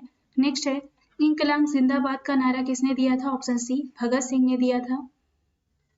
भगत सिंह, राजगुरु तथा सुखदेव को फांसी कब प्रदान की गई थी? 23 मार्च 1931 को। ऑप्शन ए सही है यहाँ पे। सरकार के विरोध में असेंबली में बम फेंकने के समय भगत सिंह की उम्र क्या थी? तो इसमें जो सही ऑप्शन है वो है 21 वर्ष से थोड़ा सा ज्यादा। नेक्स्ट है, अनुशीलन समिति थी। अनुशीलन समिति एक क्रांतिकारी संगठन था। ऑप्शन डी सही है यहाँ पे। नेक्स्ट है, ईस्वी सन 1913 में पटना में अनुशीलन समिति की एक शाखा स्थापित किसने की थी? तो ये किया था सचिंद्र नाथ सान्याल ने। वर्ष 1913 में पटना में अनुशीलन समिति की एक शाखा की स्थापना सचिंद्र नाथ सान्याल ने की। अनुशीलन समिति एक क्रांतिकारी संगठन था। चिटगांव शस्त्र छापामारी की योजना बनाई गई थी। ऑप्शन ए सूर्यसेन ने बनाई थी। नेक्स्ट है, चटगांव शस्त्रागार धाबे से कौन संबंधित थे? तो ये संबंधित है सूर्यसेन। ऑप्शन डी सही है यहाँ पे। निष्क्रिय विरोध के सिद्धांत का प्रतिपादन किसने किया था? ये किया था अरविंद घोष ने। ऑप्शन डी सही है इसमें। गदर पार्टी की स्थापना हुई थी वर्ष 1913 ईस्वी में। वर्ष 1913 में सोहन सिंह भाकना के नेतृत्व में पोर्टलैंड में Hindustan Association of the Pacific Coast नामक संस्था की स्थापना हुई। संस्था में गदर नामक एक अखबार निकला, जिससे इस संस्था का नाम भी गदर पार्टी पड़ गया। लाला हरदयाल इस संस्था के मनीषी पद प्रदर्शक थे। नेक्स्ट है, गदर क्रांति छेड़ने का सबसे महत्वपूर्ण कारण क्या था? तो ऑप्शन सी सही है, प्रथम महायुद्ध का शुरू होना। नेक्स्ट है, अगला प्रश्न है, गदर पार्टी की स्थापना कहाँ पर हुई थी? तो ये हुई थी संयुक्त राज्य अमेरिका में। ऑप्शन बी सही है। गदर पार्टी की स्थापना 21 अप्रैल 1913 को अमेरिका में किया गया। इसका मुख्यालय सैन फ्रांसिस्को अमेरिका में स्थित है। इसे अमेरिका एवं कनाडा में रह रहे भारतीयों के सहयोग से गठित किया गया था। नेक्स्ट है, किसने कहा था स्वराज मेरा जन्मसिद्ध अधिकार है और मैं इसे लेकर रहूंगा? ये कहा था बाल गंगाधर तिलक ने। ऑप्शन डी सही है यहाँ पे। स्वराज मेरा जन्मसिद्ध अधिकार है और मैं इसे लेकर रहूंगा, ये वक्तव्य किससे संबंधित है? बाल गंगाधर तिलक से। Option C. स्वराज आम जनता के लिए होना चाहिए, केवल वर्गों के लिए नहीं, के प्रसिद्ध सूत्र की घोषणा किसने की थी? तो ये की थी सी राजगोपालाचारी ने। ऑप्शन बी सही है। सी राजगोपालाचारी की मान्यता थी कि स्वराज सामान्य जन सामान्य हेतु होनी चाहिए, न कि केवल कुलीन एवं अभिजात वर्ग हेतु। नेक्स्ट है, इंडिया फॉर इंडियंस किताब किसने लिखी थी? तो ये लिखी थी C.R. दास ने। ऑप्शन ए सही है यहाँ पर। अनहैप्पी इंडिया पुस्तक के लेखक कौन है? तो ये हैं लाला लाजपत राय। ऑप्शन सी सही है। निम्नलिखित में से किस नेता ने 1906 में कलकत्ता कांग्रेस अधिवेशन की अध्यक्षता की थी? ये की थी दादा भाई नौरोजी ने। ऑप्शन डी सही है।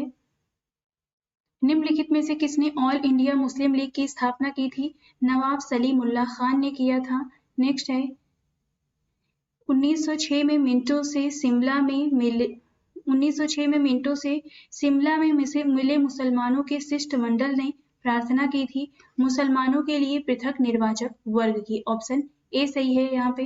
नेक्स्ट है, निम्नलिखित में से किस अधिनियम ने भारत में पृथक निर्वाचक मंडल का प्रारंभ किया? तो ये है ऑप्शन डी भारतीय परिषद अधिनियम 1909 के द्वारा किया गया। भारतीय परिषद अधिनियम 1909, इसे मिंटो मार्ले सुधार 1909 भी कहते हैं। इसके द्वारा ब्रिटिश भारत में सांप्रदायिक प्रतिनिधित्व की व्यवस्था की गई, जिसके अंतर्गत मुसलमानों के लिए पृथक निर्वाचन मंडल की व्यवस्था करना था। नेक्स्ट है, निम्नलिखित में से किसका योगदान होम रूल लीग के स्थापना में नहीं था? तो यहाँ पे ऑप्शन डी सही है। ये हैं T.S. आलकांट। ऑप्शन डी सही है। नेक्स्ट है, किस अधिवेशन में होम रूल समर्थक अपनी राजनीतिक शक्ति का सफलतापूर्वक प्रदर्शन कर सके? तो ये है ऑप्शन ए कांग्रेस का 1916 का लखनऊ अधिवेशन। नेक्स्ट है, शिक्षा में सुधार हेतु ब्रिटिश सरकार ने सैडलर विश्वविद्यालय आयोग कब नियुक्त किया था? तो ये किया था 1917 में। ऑप्शन बी सही है इसका। होम रूल आंदोलन भारत के स्वतंत्रता संग्राम के एक नए चरण के आरंभ का द्योतक था, क्योंकि इसने देश के सामने स्वशासन की एक ठोस योजना रखी थी। तो इसका जो सही आंसर है वो ऑप्शन ए है। नेक्स्ट है, बंगाल विभाजन के प्रत्याघात के रूप में कौन सा आंदोलन शुरू हुआ था? तो ये है स्वदेशी आंदोलन। ऑप्शन सी सही है। नेक्स्ट है, नोवाखली काल में महात्मा गांधी के सचिव थे, ये कौन थे? ये थे प्यारे लाल। ऑप्शन सी सही है यहाँ पे। निम्नलिखित में से महात्मा गांधी का भारत में पहला सत्याग्रह कौन सा था? तो ये था चंपारण का। ऑप्शन सी सही है इसमें। नेक्स्ट है, निम्न में से किस कॉलेज में गांधी जी ने पढ़ाई की थी? तो option A Shyamal Das college Bhavnagar में स्थित है। महात्मा गांधी भारत के स्वतंत्रता आंदोलन के प्रमुख नेता थे। इनकी प्रारंभिक शिक्षा पोरबंदर में हुई। इन्होंने हाई स्कूल की शिक्षा राजकोट स्थित अल्फ्रेड हाई स्कूल से प्राप्त की थी। इसके उपरांत उन्होंने भावनगर स्थित श्यामल दास ऑर्ट कॉलेज में अपना नामांकन कराया। इसके उपरांत इन्होंने यूनिवर्सिटी कॉलेज लंदन से विधि यानी लॉ की पढ़ाई पूरी की थी। नेक्स्ट है, निम्न में से कौन भारत के गांधी जी का प्रथम सत्याग्रह आंदोलन था जिसमें उन्होंने सविनय अवज्ञा का प्रयोग किया था? तो ये है चंपारण। ऑप्शन बी सही है यहाँ पे। ऑप्शन ए सही है, इसमें गलत ऑप्शन दिया गया है। ऑप्शन ए सही है। नेक्स्ट है, किसने यूरोपियन नील बागान मालिकों द्वारा किसानों के शोषण की तरफ गांधी जी का ध्यान आकर्षण किया? तो ये हैं राजकुमार शुक्ल। ऑप्शन बी सही है। राजकुमार शुक्ल ने यूरोपियन नील बागान मालिकों द्वारा किसानों के शोषण की तरफ गांधी जी का ध्यान आकर्षित किया। शुक्ल ने वर्ष 1916 में लखनऊ कांग्रेस अधिवेशन के दौरान गांधी जी से भेंट कर उन्हें चंपारण के किसानों के शोषण की कहानी सुनाई एवं गांधी जी को चंपारण आने के लिए आमंत्रित किया था। नेक्स्ट है, गांधी जी को चंपारण आने का निमंत्रण किसने दिया था? ये दिया था राजकुमार शुक्ल ने। ऑप्शन ए सही है। चंपारण में इंडिगो के किसानों की दशा की ओर गांधी जी का ध्यान किसने आकर्षित किया था? तो ये किया था राजकुमार शुक्ल ने। गांधी जी द्वारा भारत में पहली बार सत्याग्रह आंदोलन बिहार में कहाँ प्रारंभ किया गया? चंपारण में। ऑप्शन डी सही है। बिहार के कौन से स्थान में गांधी जी ने प्रथम सत्याग्रह किया था? तो ये है चंपारण। ऑप्शन ए सही है यहाँ पे। चंपारण नील आंदोलन के राष्ट्रीय नेता कौन थे? ये थे महात्मा गांधी। ऑप्शन ए सही है। प्रसिद्ध नाटक नील दर्पण, जिसमें इंडिगो की खेती करने वाले किसानों के दमन का चित्रण किया गया, की रचना किसने की थी? दीन बंधु मित्र ने की थी। ऑप्शन डी सही है इसमें।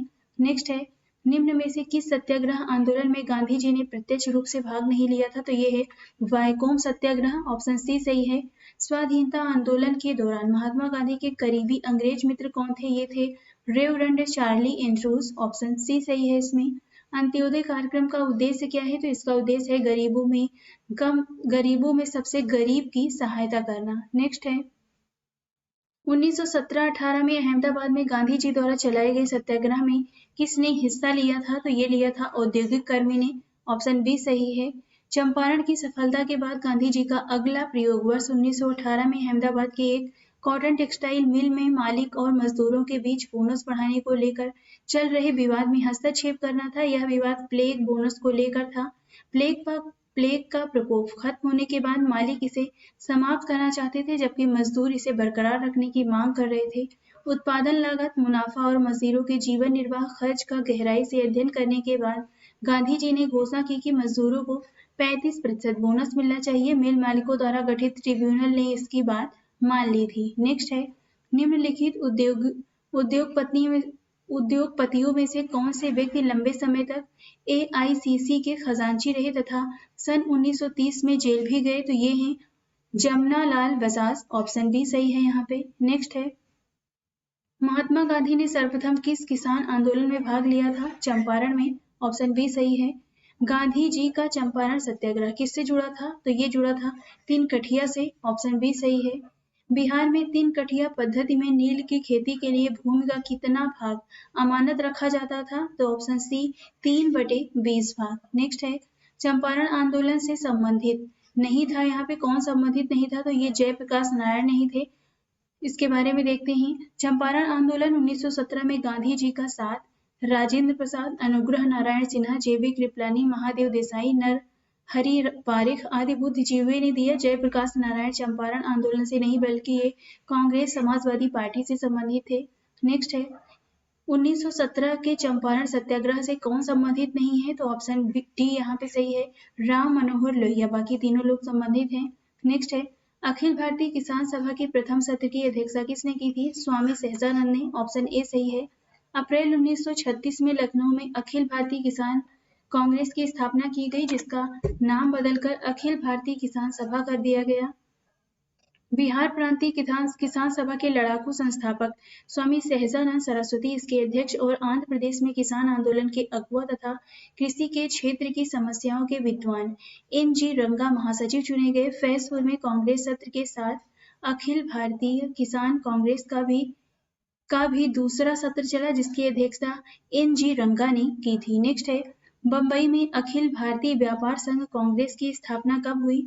सन 1920 में हुई थी। इसके बारे में देखते हैं। एम.एन. जोशी, जोसेफ बैप्टिस्टा तथा लाला लाजपत राय के प्रयासों से अखिल भारतीय व्यापार संघ कांग्रेस या अखिल भारतीय ट्रेड यूनियन कांग्रेस की स्थापना बम्बई में 31 अक्टूबर 1920 को की गई। लाला लाजपत राय इसके प्रथम अध्यक्ष और दीवान चमन लाल प्रथम महासचिव थे। नेक्स्ट है, अखिल भारतीय ट्रेड यूनियन कांग्रेस के प्रथम अध्यक्ष थे, तो ये थे लाला लाजपत राय। ऑप्शन डी सही है यहाँ पे।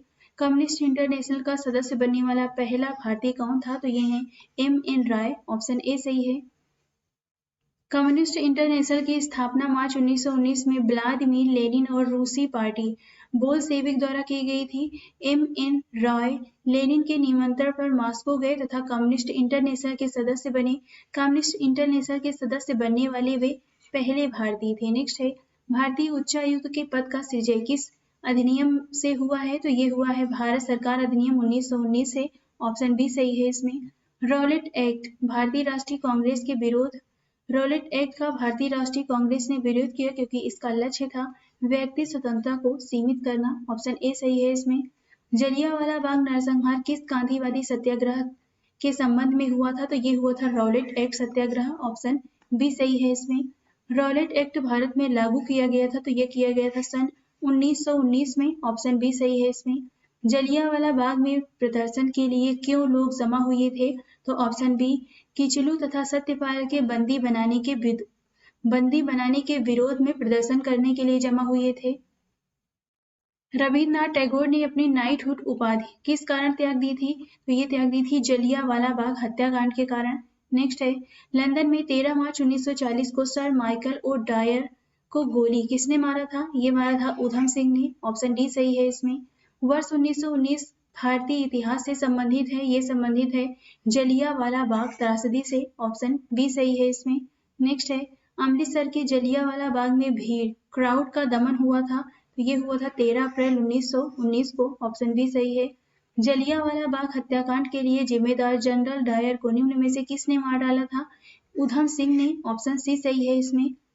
किसने खिलाफत आंदोलन को हिंदुओं और मुसलमानों की एकता के एक ऐसे अवसर के रूप में देखा जो 100 वर्षों से भी पुनः प्रस्तुत नहीं होगा? तो ये थे महात्मा गांधी। ऑप्शन सी सही है इसमें। 1920 की खिलाफत कमेटी की सभा जिसने गांधी को असहयोग आंदोलन के नेतृत्व को संभालने का अनुरोध किया, किस शहर में हुआ था? तो ये हुआ था इलाहाबाद में। ऑप्शन सी सही है इसमें।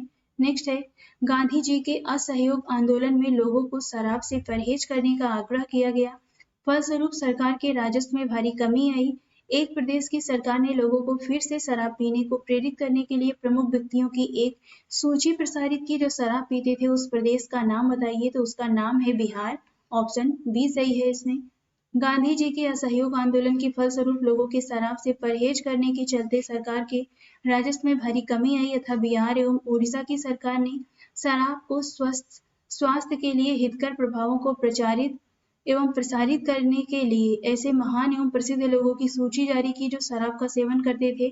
इस सूची में थे Sikandar, Julius Caesar, Napoleon, Shakespeare आदि शामिल थे। नेक्स्ट है, महात्मा गांधी के खिलाफत आंदोलन का समर्थन क्यों किया था? महात्मा गांधी ने अंग्रेजों के खिलाफ अपने आंदोलन में भारतीय मुसलमानों का सहयोग प्राप्त करना चाहा था। नेक्स्ट है, भारतीय राष्ट्रीय कांग्रेस के असहयोग आंदोलन किस वर्ष प्रारंभ किया था? तो ये किया था वर्ष 1920 में। इसमें जो सही आंसर है वो ऑप्शन सी है। गांधी जी ने असहयोग आंदोलन कब प्रारंभ किया था? 1920 में। ऑप्शन ए सही है। किस क्षेत्र में राहुल सांकृत्यायन 1920 के असहयोग आंदोलन में सक्रिय थे? तो ये सक्रिय थे छपरा। ऑप्शन ए सही है इसमें। किस घटना के बाद महात्मा गांधी ने असहयोग आंदोलन को अपनी हिमालय जैसी भूल बताई? चौरी चौरा के बाद में। ऑप्शन ए सही है इसमें। चौरी चौरा उत्तर प्रदेश के गोरखपुर के पास एक कस्बा है जहां 4 फरवरी 1922 को आंदोलनकारियों की भीड़ में ब्रिटिश शासन की एक पुलिस चौकी को आग लगा दी थी, जिससे 23 पुलिसकर्मी जिंदा जलकर मर गए थे। गांधी जी ने इस घटना की निंदा की तथा असहयोग आंदोलन को स्थगित कर दिया। गांधी जी ने इस घटना को हिमालय जैसी भूल की संज्ञा प्रदान की थी। नेक्स्ट है, असहयोग आंदोलन के दौरान किसने पटना कॉलेज छोड़ा जबकि उसकी परीक्षा को केवल 20 दिन ही बचे थे? तो ये थे जयप्रकाश नारायण। ऑप्शन सी सही है इसमें। 1921 के मोपला आंदोलन की जो शाखा थी वो थी खिलाफत आंदोलन की शाखा थी। ऑप्शन ए सही है इसमें। नेक्स्ट है, 1920-22 के असहयोग आंदोलन के दौरान बिहार में प्रचलित मान्यताओं में से यह थी कि उनकी जीत होगी क्योंकि गांधी को अंग्रेजों को हराने का तरीका पता था। ऑप्शन सी सही है इसमें। साराबंदी आंदोलन 1922 किसके नेतृत्व में प्रारंभ हुआ था? तो ये हुआ था सरदार वल्लभ भाई पटेल के नेतृत्व में। ऑप्शन बी सही है इसमें।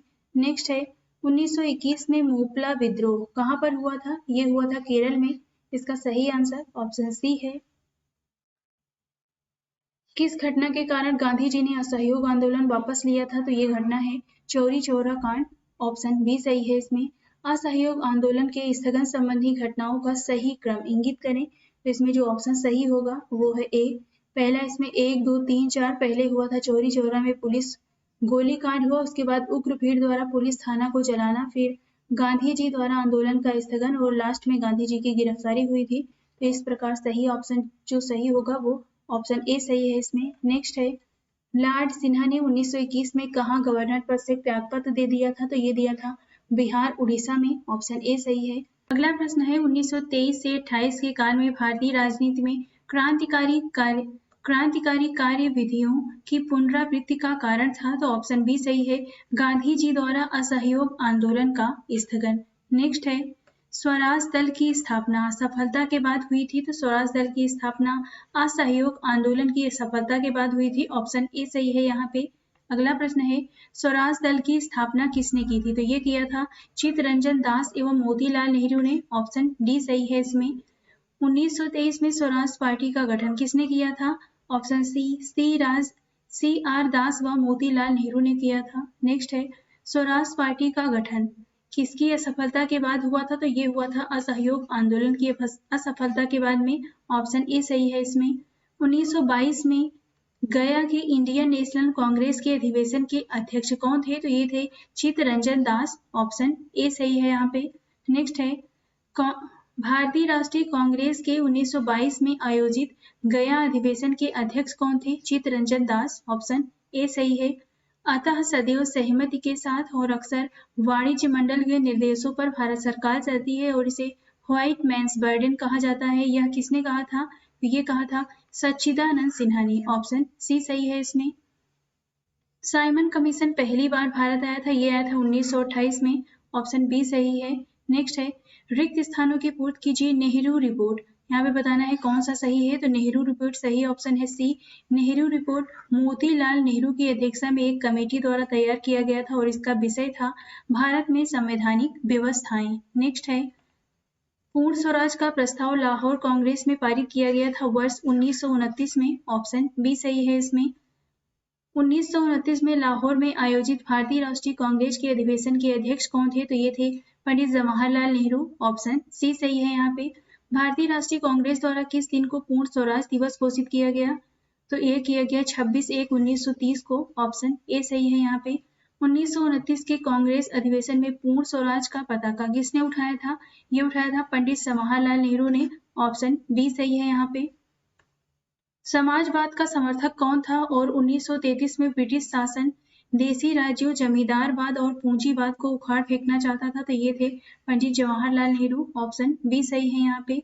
किसने 1921 में पहली बार पूर्ण स्वतंत्रता की मांग को उठाया था? तो ये उठाया था मौलाना हसरत मोहानी ने। ऑप्शन डी सही है यहाँ पर। दांडी यात्रा की गई थी, कब की गई थी? 1930 में। ऑप्शन डी सही है। नेक्स्ट है, 1930 में महात्मा गांधी ने सविनय अवज्ञा आंदोलन कहाँ से प्रारंभ किया था? साबरमती से। ऑप्शन डी सही है। नमक सत्याग्रह के दौरान बिहार में लोगों ने नमक बनाने के साथ किस कर के विरोध द्वारा सरकार का विरोध किया था? तो ये है चौकीदारी। ऑप्शन ए सही है इसमें। नेक्स्ट है, दांडी यात्रा कितने दिन चली थी? ये चली थी टोटल 24 दिनों तक। ऑप्शन सी सही है यहाँ पे। वर्ष 1929 में खुदाई खिदमतगार को किसने संगठित किया था? अब्दुल गफ्फार खान ने। ऑप्शन ए सही है। अगला प्रश्न है, बेगूसराय के चौकीदार के विरुद्ध आंदोलन एक हिस्सा था, तो ये हिस्सा था सविनय अवज्ञा आंदोलन का। ऑप्शन बी सही है इसमें। सविनय अवज्ञा आंदोलन की असफलता के बाद गांधी जी ने महत्व दिया था रचनात्मक कार्यों को। ऑप्शन ए सही है। निम्नलिखित में से किस भारतीय नेता ने लंदन में प्रथम गोलमेज सम्मेलन में भाग नहीं लिया था? भाग लिया था पूछा है, तो ये थे मौलाना मोहम्मद अली। ऑप्शन ए सही है। नेक्स्ट है, तीनों गोलमेज सम्मेलनों में किसने भाग लिया था? तो ये थे B.R. अम्बेडकर। ऑप्शन यहाँ पे सी सही है। नेक्स्ट है, गांधी इरविन समझौता हुआ था 1931 में हुआ था। ऑप्शन बी सही है। नेक्स्ट है, निम्न में से कौन सा गोलमेज सम्मेलन 1932 में हुआ था? तो ये था तीसरा, जो 1932 में हुआ था। इसके बारे में देख लेते हैं तीनों सम्मेलन। प्रथम गोलमेज सम्मेलन 12 नवंबर 1930 से 13 जनवरी 1931 तक लंदन में आयोजित किया गया, जिसमें भारतीय उदारवादी दल, मुस्लिम लीग, हिंदू महासभा, दलित वर्ग, व्यापारी वर्ग तथा रजवाड़ों के प्रतिनिधियों ने भाग लिया, किंतु कांग्रेस इसमें सम्मिलित नहीं हुई। दूसरा गोलमेज सम्मेलन लंदन में 7 सितंबर 1931 से 1 दिसंबर 1931 तक चला। इसमें कांग्रेस के एकमात्र प्रतिनिधि के रूप में गांधी जी ने हिस्सा लिया। लंदन में तीसरा गोलमेज सम्मेलन 17 नवंबर 1932 से 24 दिसंबर 1932 तक चला। कांग्रेस ने इस सम्मेलन का बहिष्कार किया था। अगला प्रश्न है, भारतीय राष्ट्रीय कांग्रेस ने किस गोलमेज सम्मेलन में भाग नहीं लिया था? तो ये है तीसरा। यहाँ पे डी होगा, उपयुक्त में से कोई नहीं, जो ऑप्शन है वो डी होगा। नेक्स्ट है, द्वितीय गोलमेज सम्मेलन किस प्रश्न पर असफल रहा? तो ऑप्शन ए सांप्रदायिक प्रतिनिधित्व। नेक्स्ट है महात्मा गांधी दिसंबर 1931 में खाली हाथ कहाँ से भारत लौटे थे? तो ये लौटे थे लंदन से, गोलमेज सम्मेलन में गए थे। नेक्स्ट है गांधी इरविन समझौते के हस्ताक्षरित होने में किसने महत्वपूर्ण भूमिका निभाई थी? तो ये थे तेज बहादुर सप्रू। ऑप्शन सी सही है। 5 मार्च 1931 को निम्न में से कौन सा समझौता हुआ था? तो ये समझौता है इरविन गांधी समझौता। ऑप्शन सी सही है। नेक्स्ट है अगस्त 1932 में रैमजे मैकडोनाल्ड के सांप्रदायिक पंचायत के द्वारा पहली बार पृथक निर्वाचक समूह बनाया गया था अछूतों के लिए। ऑप्शन डी सही है यहाँ पर। नेक्स्ट है सांप्रदायिक अवार्ड एवं पूना पैक्ट में क्रमशः दलित वर्ग के लिए कितनी सीटें दी गई थी? क्रमशः 71 एवं 147 147 71 दिया गया था यहाँ पे। पूना पैक्ट में क्रमशः दलित वर्ग के लिए 71 व 147 सीटें। नेक्स्ट है पूना समझौते का उद्देश्य क्या था? तो ये था दलित वर्ग को प्रतिनिधित्व देना। ऑप्शन बी सही है यहाँ पे। नेक्स्ट है बहिष्कृत भारत जनरल किसने शुरू किया था? तो ये शुरू किया था बाबा साहेब अम्बेडकर ने। ऑप्शन डी सही है। अपनी कार्यकारिणी कमेटी में कांग्रेस ने भू स्वामित्व को समाप्त करने की नीति अपनाई थी। कार्यकारिणी कमेटी 1937 में। ऑप्शन ए सही है। नेक्स्ट है किस अधिनियम के बारे में जवाहरलाल नेहरू ने कहा था कि हमें एक ऐसी कार दी गई है जिसमें सब ब्रेक थे किंतु इंजन नहीं था? तो ये है 1935 का अधिनियम। ऑप्शन डी सही है। नेक्स्ट है फरवरी 1938 में बिहार की चुनी हुई सरकार ने किस कारण वश इस्तीफा दे दिया था? राजनैतिक बंदियों को छोड़ने के कारण। ऑप्शन डी सही है इसमें। नेक्स्ट है किसान सभा बिहार किसान सभा से कौन जुड़ा था? तो यहाँ पे ऑप्शन जो है वो है ई सही होगा। इसके बारे में देखते हैं बिहार में किसान आंदोलन की शुरुआत स्वामी सहजानंद सरस्वती के नेतृत्व में हुई। स्वामी सहजानंद सरस्वती ने वर्ष 1929 में बिहार किसान सभा की स्थापना की। इस सभा का विस्तार बिहार के गांवों में करने में उन्हें कार्यानंद शर्मा, राहुल सांकृत्यायन, पंचानंद शर्मा, यदुनंदन शर्मा आदि वामपंथी नेताओं का सहयोग मिला था। नेक्स्ट है कांग्रेस सोशलिस्ट पार्टी की पहली बैठक हुई थी पटना में। ऑप्शन सी सही है। अखिल भारतीय किसान कांग्रेस का गठन किया गया था। तो ये किया गया था वर्ष 1936 में। ऑप्शन ए सही है इसमें। नेक्स्ट है 1936 में लखनऊ में अखिल भारतीय किसान सभा का प्रथम अध्यक्ष किसे चुना गया? स्वामी सहजानंद सरस्वती को। ऑप्शन सी सही है। अगला प्रश्न है वह कौन सी जगह थी जहां अखिल भारतीय किसान सभा का पहला अधिवेशन हुआ था? तो ये था लखनऊ। ऑप्शन सी सही है इसमें। नेक्स्ट है स्वामी सहजानंद सरस्वती ने भूमि और जलमार्ग के राष्ट्रीयकरण की मांग के साथ अखिल भारतीय संयुक्त किसान सभा का गठन किया था उनकी मृत्यु से ठीक पहले। ऑप्शन ए सही है। नेक्स्ट है भारत ट्रेड यूनियन कांग्रेस के पहले अध्यक्ष कौन थे? तो ये थे लाला लाजपत राय। ऑप्शन सी सही है इसमें। ट्रेड यूनियन आंदोलन के क्रांतिकारी चरण का समय था 1936 से लेकर 1939 तक। ऑप्शन बी सही है। नेक्स्ट है कांग्रेस सोशलिस्ट पार्टी की पहली बैठक पटना में हुई थी वर्ष 1934 में। ऑप्शन बी सही है। जयप्रकाश नारायण किस पार्टी से संबंधित थे? तो ये कांग्रेस समाजवादी पार्टी से संबंधित थे। नेक्स्ट है जयप्रकाश नारायण इस पार्टी से जुड़े थे Congress Socialist Party. Option C सही है। बिहार सोशलिस्ट पार्टी के संस्थापक थे ये थे जयप्रकाश नारायण। ऑप्शन ए सही है यहाँ पे।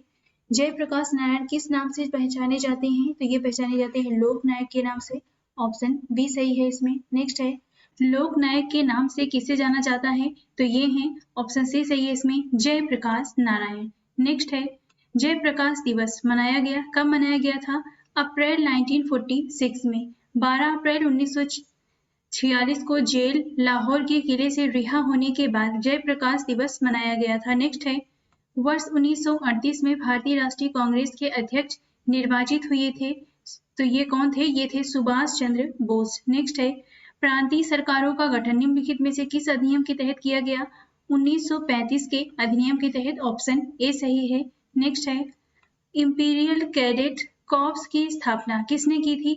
लॉर्ड कर्जन ने की थी। ऑप्शन बी सही है यहाँ पे। 1927 की बटलर कमेटी का उद्देश्य क्या था? तो इसका उद्देश्य था भारत सरकार तथा देशी राज्यों के मध्य संबंधों को सुधारना। ऑप्शन डी सही है इसमें। नेक्स्ट है ऑल इंडिया टेस्ट पीपुल्स कॉन्फ्रेंस का गठन कब हुआ था? तो ये हुआ था वर्ष 1927 में। ऑप्शन सी सही है।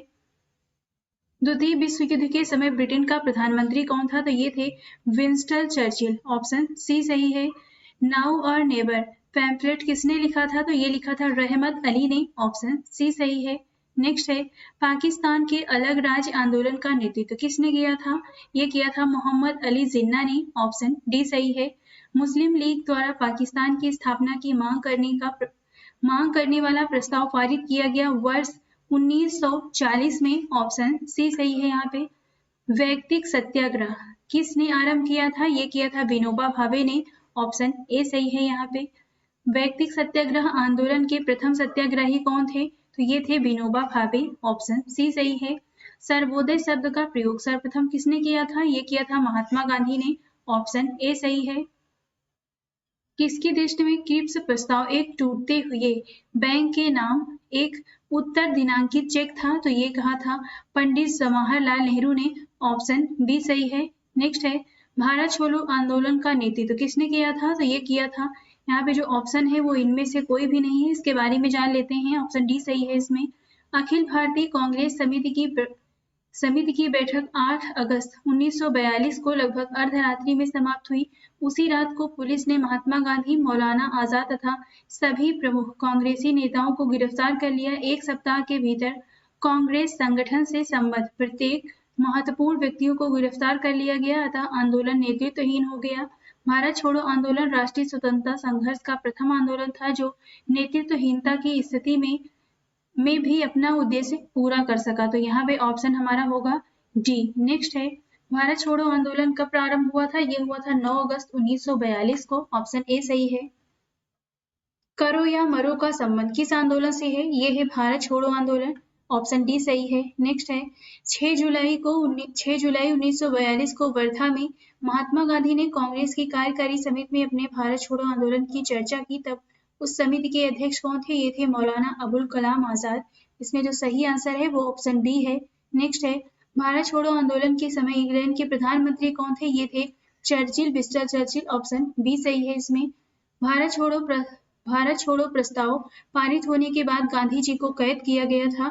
इन्हें कैद किया गया था आगा खान पैलेस में। ऑप्शन डी सही है। नेक्स्ट है भारत छोड़ो आंदोलन से उत्पन्न दंगे किस क्षेत्र में सबसे अधिक व्याप्त रहे? तो यहाँ पे 1, 2, 3, 4 दिया गया है, इसमें आपको बताना है कौन से सही है इसमें। तो ऑप्शन जो होगा वो सही ऑप्शन है इसमें डी, पहला और चौथा, बिहार तथा संयुक्त प्रांत।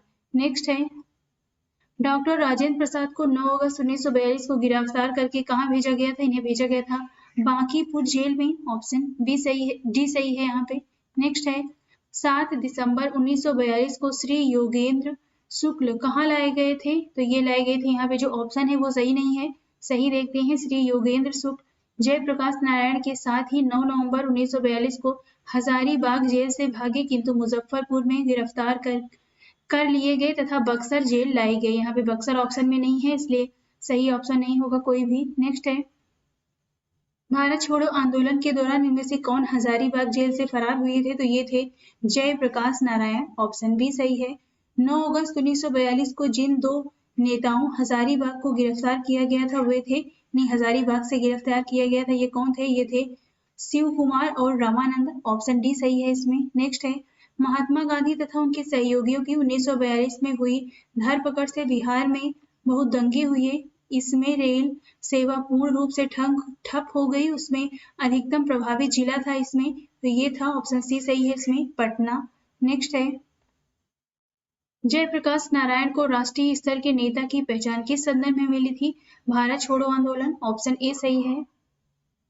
कौन सी घटना सबसे पहले हुई थी? तो यहाँ पे आपको बताना है, इसमें सबसे पहले वाली घटना है क्रिप्स मिशन का आगमन। यहाँ पे हम देख लेते हैं कि करके सभी घटनाओं को, इस तरफ घटना है, इस तरफ वर्ष है। पहला है क्रिप्स मिशन का आगमन मार्च 1942, भारत छोड़ो आंदोलन का प्रस्ताव अगस्त 1942, गवर्नर जनरल के पद पर लॉर्ड वेबिन का आगमन अक्टूबर 1943 में, कैबिनेट मिशन का आगमन हुआ था वर्ष 1946 को।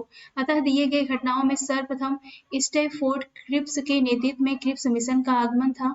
नेक्स्ट यहाँ पे कथन कारण दिया गया है, तो पहले कथन देखते हैं। कथन है राष्ट्रीय स्वयंसेवक संघ 1942 के भारत छोड़ो आंदोलन से पृथक रहा। कारण है क्योंकि इसका विचार था कि इस आंदोलन से भारत की स्वतंत्रता में देर होगी। तो यहाँ पे जो सही ऑप्शन है वो है सी। यहाँ पे ए सही है, कथन यहाँ पे सही है, लेकिन आर गलत है। जो कथन है ये सही है, लेकिन जो कारण दिया गया है ये गलत है। नेक्स्ट है, भारतीय राष्ट्रीय सेना INA की स्थापना किस वर्ष में हुई थी? तो ये हुई थी 1942 में। ऑप्शन सी सही है इसमें। मार्च 1942 में रास बिहारी बोस ने टोक्यो में एक सम्मेलन का आयोजन किया, जिसमें भारतीय राष्ट्रीय सेना या आजाद हिंद फौज के गठन का निर्णय किया गया। आजाद हिंद फौज में प्रमुख रूप से वे भारतीय सैनिक थे, जिन्होंने सिंगापुर के पतन के पश्चात जापानी सेनाओं के समक्ष आत्मसमर्पण किया था। नेक्स्ट है, इनमें से 1945-46 में दिल्ली में हुए INA के मुकदमे के पक्ष में पेश हुए वकील थे, ये थे भूला भाई देसाई। नेक्स्ट है, आजाद हिंद सरकार के निर्माण की घोषणा की गई थी 21 अक्टूबर 1943 को। ऑप्शन सी सही है इसमें। 1943 में आजाद हिंद फौज अस्तित्व में आई थी सिंगापुर में। ऑप्शन सी सही है यहाँ पे। नेक्स्ट है, INA किसके दिमाग की उपज थी और किसने इसकी स्थापना की थी? तो ये थे doctor Mohan Singh. Option B सही है यहाँ पे। फॉरवर्ड ब्लॉक की स्थापना किसने की थी? ये किया था सुभाष चंद्र बोस ने। ऑप्शन ए सही है। फॉरवर्ड ब्लॉक किसके द्वारा स्थापित किया गया था? ये किया गया था सुभाष चंद्र बोस के द्वारा। ऑप्शन बी सही है। सुभाष चंद्र बोस के नाम से पहले सम्मान सूचक नेताजी किस देश में जोड़ा गया था? तो ये थे जर्मनी। ऑप्शन सी सही है। सुभाष चंद्र बोस के नाम से पूर्व नेताजी शब्द जर्मन विदेश मंत्रालय द्वारा प्रदान किया गया था। इन्होंने वर्ष 1939 में फॉरवर्ड ब्लॉक की स्थापना की थी। सच्चिदानंद सिन्हा किसके साथ जुड़े थे? तो ये जुड़े थे, ऑप्शन यहाँ पे डी होगा, इनमें से किसी के साथ में नहीं जुड़े थे। सच्चिदानंद सिन्हा उपरोक्त किसी आंदोलन से संबंध नहीं थे, बल्कि इन्होंने संविधान सभा के प्रथम अधिवेशन में सर्वसम्मति से अस्थायी अध्यक्ष चुने गए थे। कब चुने गए थे? 9 दिसंबर 1946 को। नेक्स्ट है, अखिल भारतीय फॉरवर्ड ब्लॉक की स्थापना के लिए सुभाष चंद्र बोस से कौन जुड़े और INA आंदोलन के साथ भी जुड़े रहे? तो ये थे सीलभद्र याजी। ऑप्शन सी सही है यहाँ पर। नेक्स्ट है, अगला प्रश्न है, सुमेलित करिए। बारदोली गुजरात से संबंधित है, यरबदा महाराष्ट्र से, चौरी चौरा उत्तर प्रदेश से, नोवाखली पश्चिम बंगाल से। यहाँ पे जो सही ऑप्शन सही है वो है ऑप्शन सी। अगला प्रश्न है, कैबिनेट मिशन भारत आया था, तो यहाँ पे जो आंसर है वो ई होगा। कैबिनेट मिशन 24 मार्च 1946 को दिल्ली भारत आया। इसके अध्यक्ष लॉर्ड पैथिक लॉरेंस भारत सचिव थे तथा अन्य 2 सदस्य स्टैफोर्ड क्रिप्स अध्यक्ष बोर्ड ऑफ ट्रेड के थे तथा AV अलेक्जेंडर ये नौसेना मंत्री थे। नेक्स्ट है, कैबिनेट मिशन की अध्यक्षता किसके द्वारा की गई थी? ये की गई थी, ऑप्शन डी सही है, सर P लॉरेंस के द्वारा। नेक्स्ट है, इनमें से कौन कैबिनेट मिशन के सदस्य नहीं थे? ऑप्शन बी यहाँ पे सही है, बेवेल। बाकी यहाँ पे थे पैथिक लॉरेंस तथा अन्य 2 सदस्य थे स्टैफोर्ड क्रिप्स और AV अलेक्जेंडर, यानी ये तीनों लोग सही हैं। नेक्स्ट है, वह कौन सा अध्यक्ष था जिसने क्रिप्स मिशन व लॉर्ड वेवेल दोनों से वार्ताएं की थी? तो ये थे अबुल कलाम आजाद। ऑप्शन ए सही है। अंग्रेजों द्वारा भारतीयों को 1947 में सत्ता हस्तांतरित किए जाने के समय कांग्रेस के अध्यक्ष कौन थे? ये थे JB कृपलानी। ऑप्शन डी सही है इसमें। भारत के विभाजन के समय भारतीय राष्ट्रीय कांग्रेस का अध्यक्ष कौन था? ये थे JB कृपलानी। ऑप्शन ए सही है। सन 1947 के भारतीय राष्ट्रीय कांग्रेस के दिल्ली अधिवेशन की अध्यक्षता किसने की थी? राजेंद्र प्रसाद ने। ऑप्शन बी सही है। इलाहाबाद में संपन्न कांग्रेस कार्यकारिणी समिति की बैठक में निम्नलिखित सदस्यों में से एक सदस्य भारतीय के नाजीवाद, फांसीवाद तथा साम्राज्यवाद विरोधी निश्चित रूप के कारण जापान के विरुद्ध गुरिल्ला युद्ध की अपनी योजना के पक्ष में बहुमत जुटाने में सक्षम हुए थे, वे थे, तो ये थे जवाहरलाल नेहरू। ऑप्शन डी सही है इसमें। नेक्स्ट है, नागरिक सेवाओं के लिए प्रतियोगी परीक्षा प्रणाली को सिद्धांततः स्वीकार किया गया था वर्ष 1853 में। ऑप्शन बी सही है। निम्नलिखित में से किस अधिनियम के तहत लॉर्ड कॉर्नवालिस को अपनी काउंसिल के फैसलों को रद्द करने का अधिकार मिला था? तो ये है 1786 का एक्ट। ऑप्शन बी सही है इसमें। भारत सरकार अधिनियम 1935 ने समाप्त किया था प्रांतीय द्वैध शासन व्यवस्था को। ऑप्शन बी सही है। स्तंभ 1 में अंकित नामों का स्तंभ बी में अंकित नामों से सुमेलित करना है। यहाँ पे स्तंभ 1 में पुस्तक दी गई है, स्तंभ 2 में लेखक हैं, तो यहाँ पे जो सही ऑप्शन है वो है यहाँ पे सी है। इसके बारे में सही ऑप्शन सी है, इसे आप यहाँ पे मिलान कर लीजिएगा। बाकी ये हम यहाँ नीचे देख लेते हैं। History of the freedom movement in India, इसके लेखक हैं ताराचंद द्वारा लिखित है। भारत का स्वाधीनता संग्राम का इतिहास है, आनंद मठ की रचना बंकिम चंद्र चटर्जी ने की। इसका कथानक सन्यासी विद्रोह पर आधारित है। प्रीसेप्ट ऑफ जीसस राजा राम मोहन राय की कृति है। अवर इंडियन मुसलमान्स डब्ल्यू हंटर की रचना है एवं के दत्ता की history of the freedom movement in Bihar की रचना की। नेक्स्ट है, अमेरिका में फ्री हिंदुस्तान अखबार किसने शुरू किया था? ये किया था तारकनाथ दास ने। ऑप्शन डी सही है। इंडियन अनरेस्ट के लेखक कौन थे? तो ये थे वेलेंटाइन सिरोल। ऑप्शन डी सही है इसमें। उपन्यास दुर्गेश नंदिनी के लेखक हैं, ये हैं बंकिम चंद्र चटर्जी। ऑप्शन डी सही है। नेक्स्ट है, निम्नलिखित में से किस अखबार का प्रकाशन पटना से होता था? तो ये है इंडियन नेशन। ऑप्शन ए सही है। झंडा गीत किसने लिखा है? ये लिखा श्यामलाल पार्षद ने। ऑप्शन डी सही है। 1908 में बाल गंगाधर तिलक को जेल हुई थी, ये हुई थी 6 वर्ष के लिए। ऑप्शन बी सही है। प्रथम भारतीय जिन्होंने स्वाधीन भारत में गवर्नर जनरल का पदभार ग्रहण किए थे, ये थे सी राजगोपालाचारी। ऑप्शन बी सही है। नेक्स्ट है, कौन से प्रसिद्ध भारतीय गुरुदेव के नाम से जाने जाते थे? ये हैं रविंद्रनाथ टैगोर। ऑप्शन ए सही है। जय जवान जय किसान का नारा किसने दिया था? ये दिया था लाल बहादुर शास्त्री ने। इसमें सही ऑप्शन ए है। किसके द्वारा मंदिरों में प्रवेश के अधिकार की मांग की प्रस्तुति के कारण 1899 में तिरुनेलवाली में भयंकर दंगे हुए थे? तो ये है मारवा। ऑप्शन सी सही है इसमें।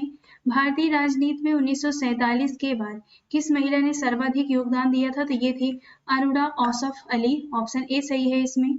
अगला प्रश्न है, अंतरिम सरकार में वित्त मंत्री कौन थे? तो ये थे लियाकत अली खान। ऑप्शन ए सही है इसमें।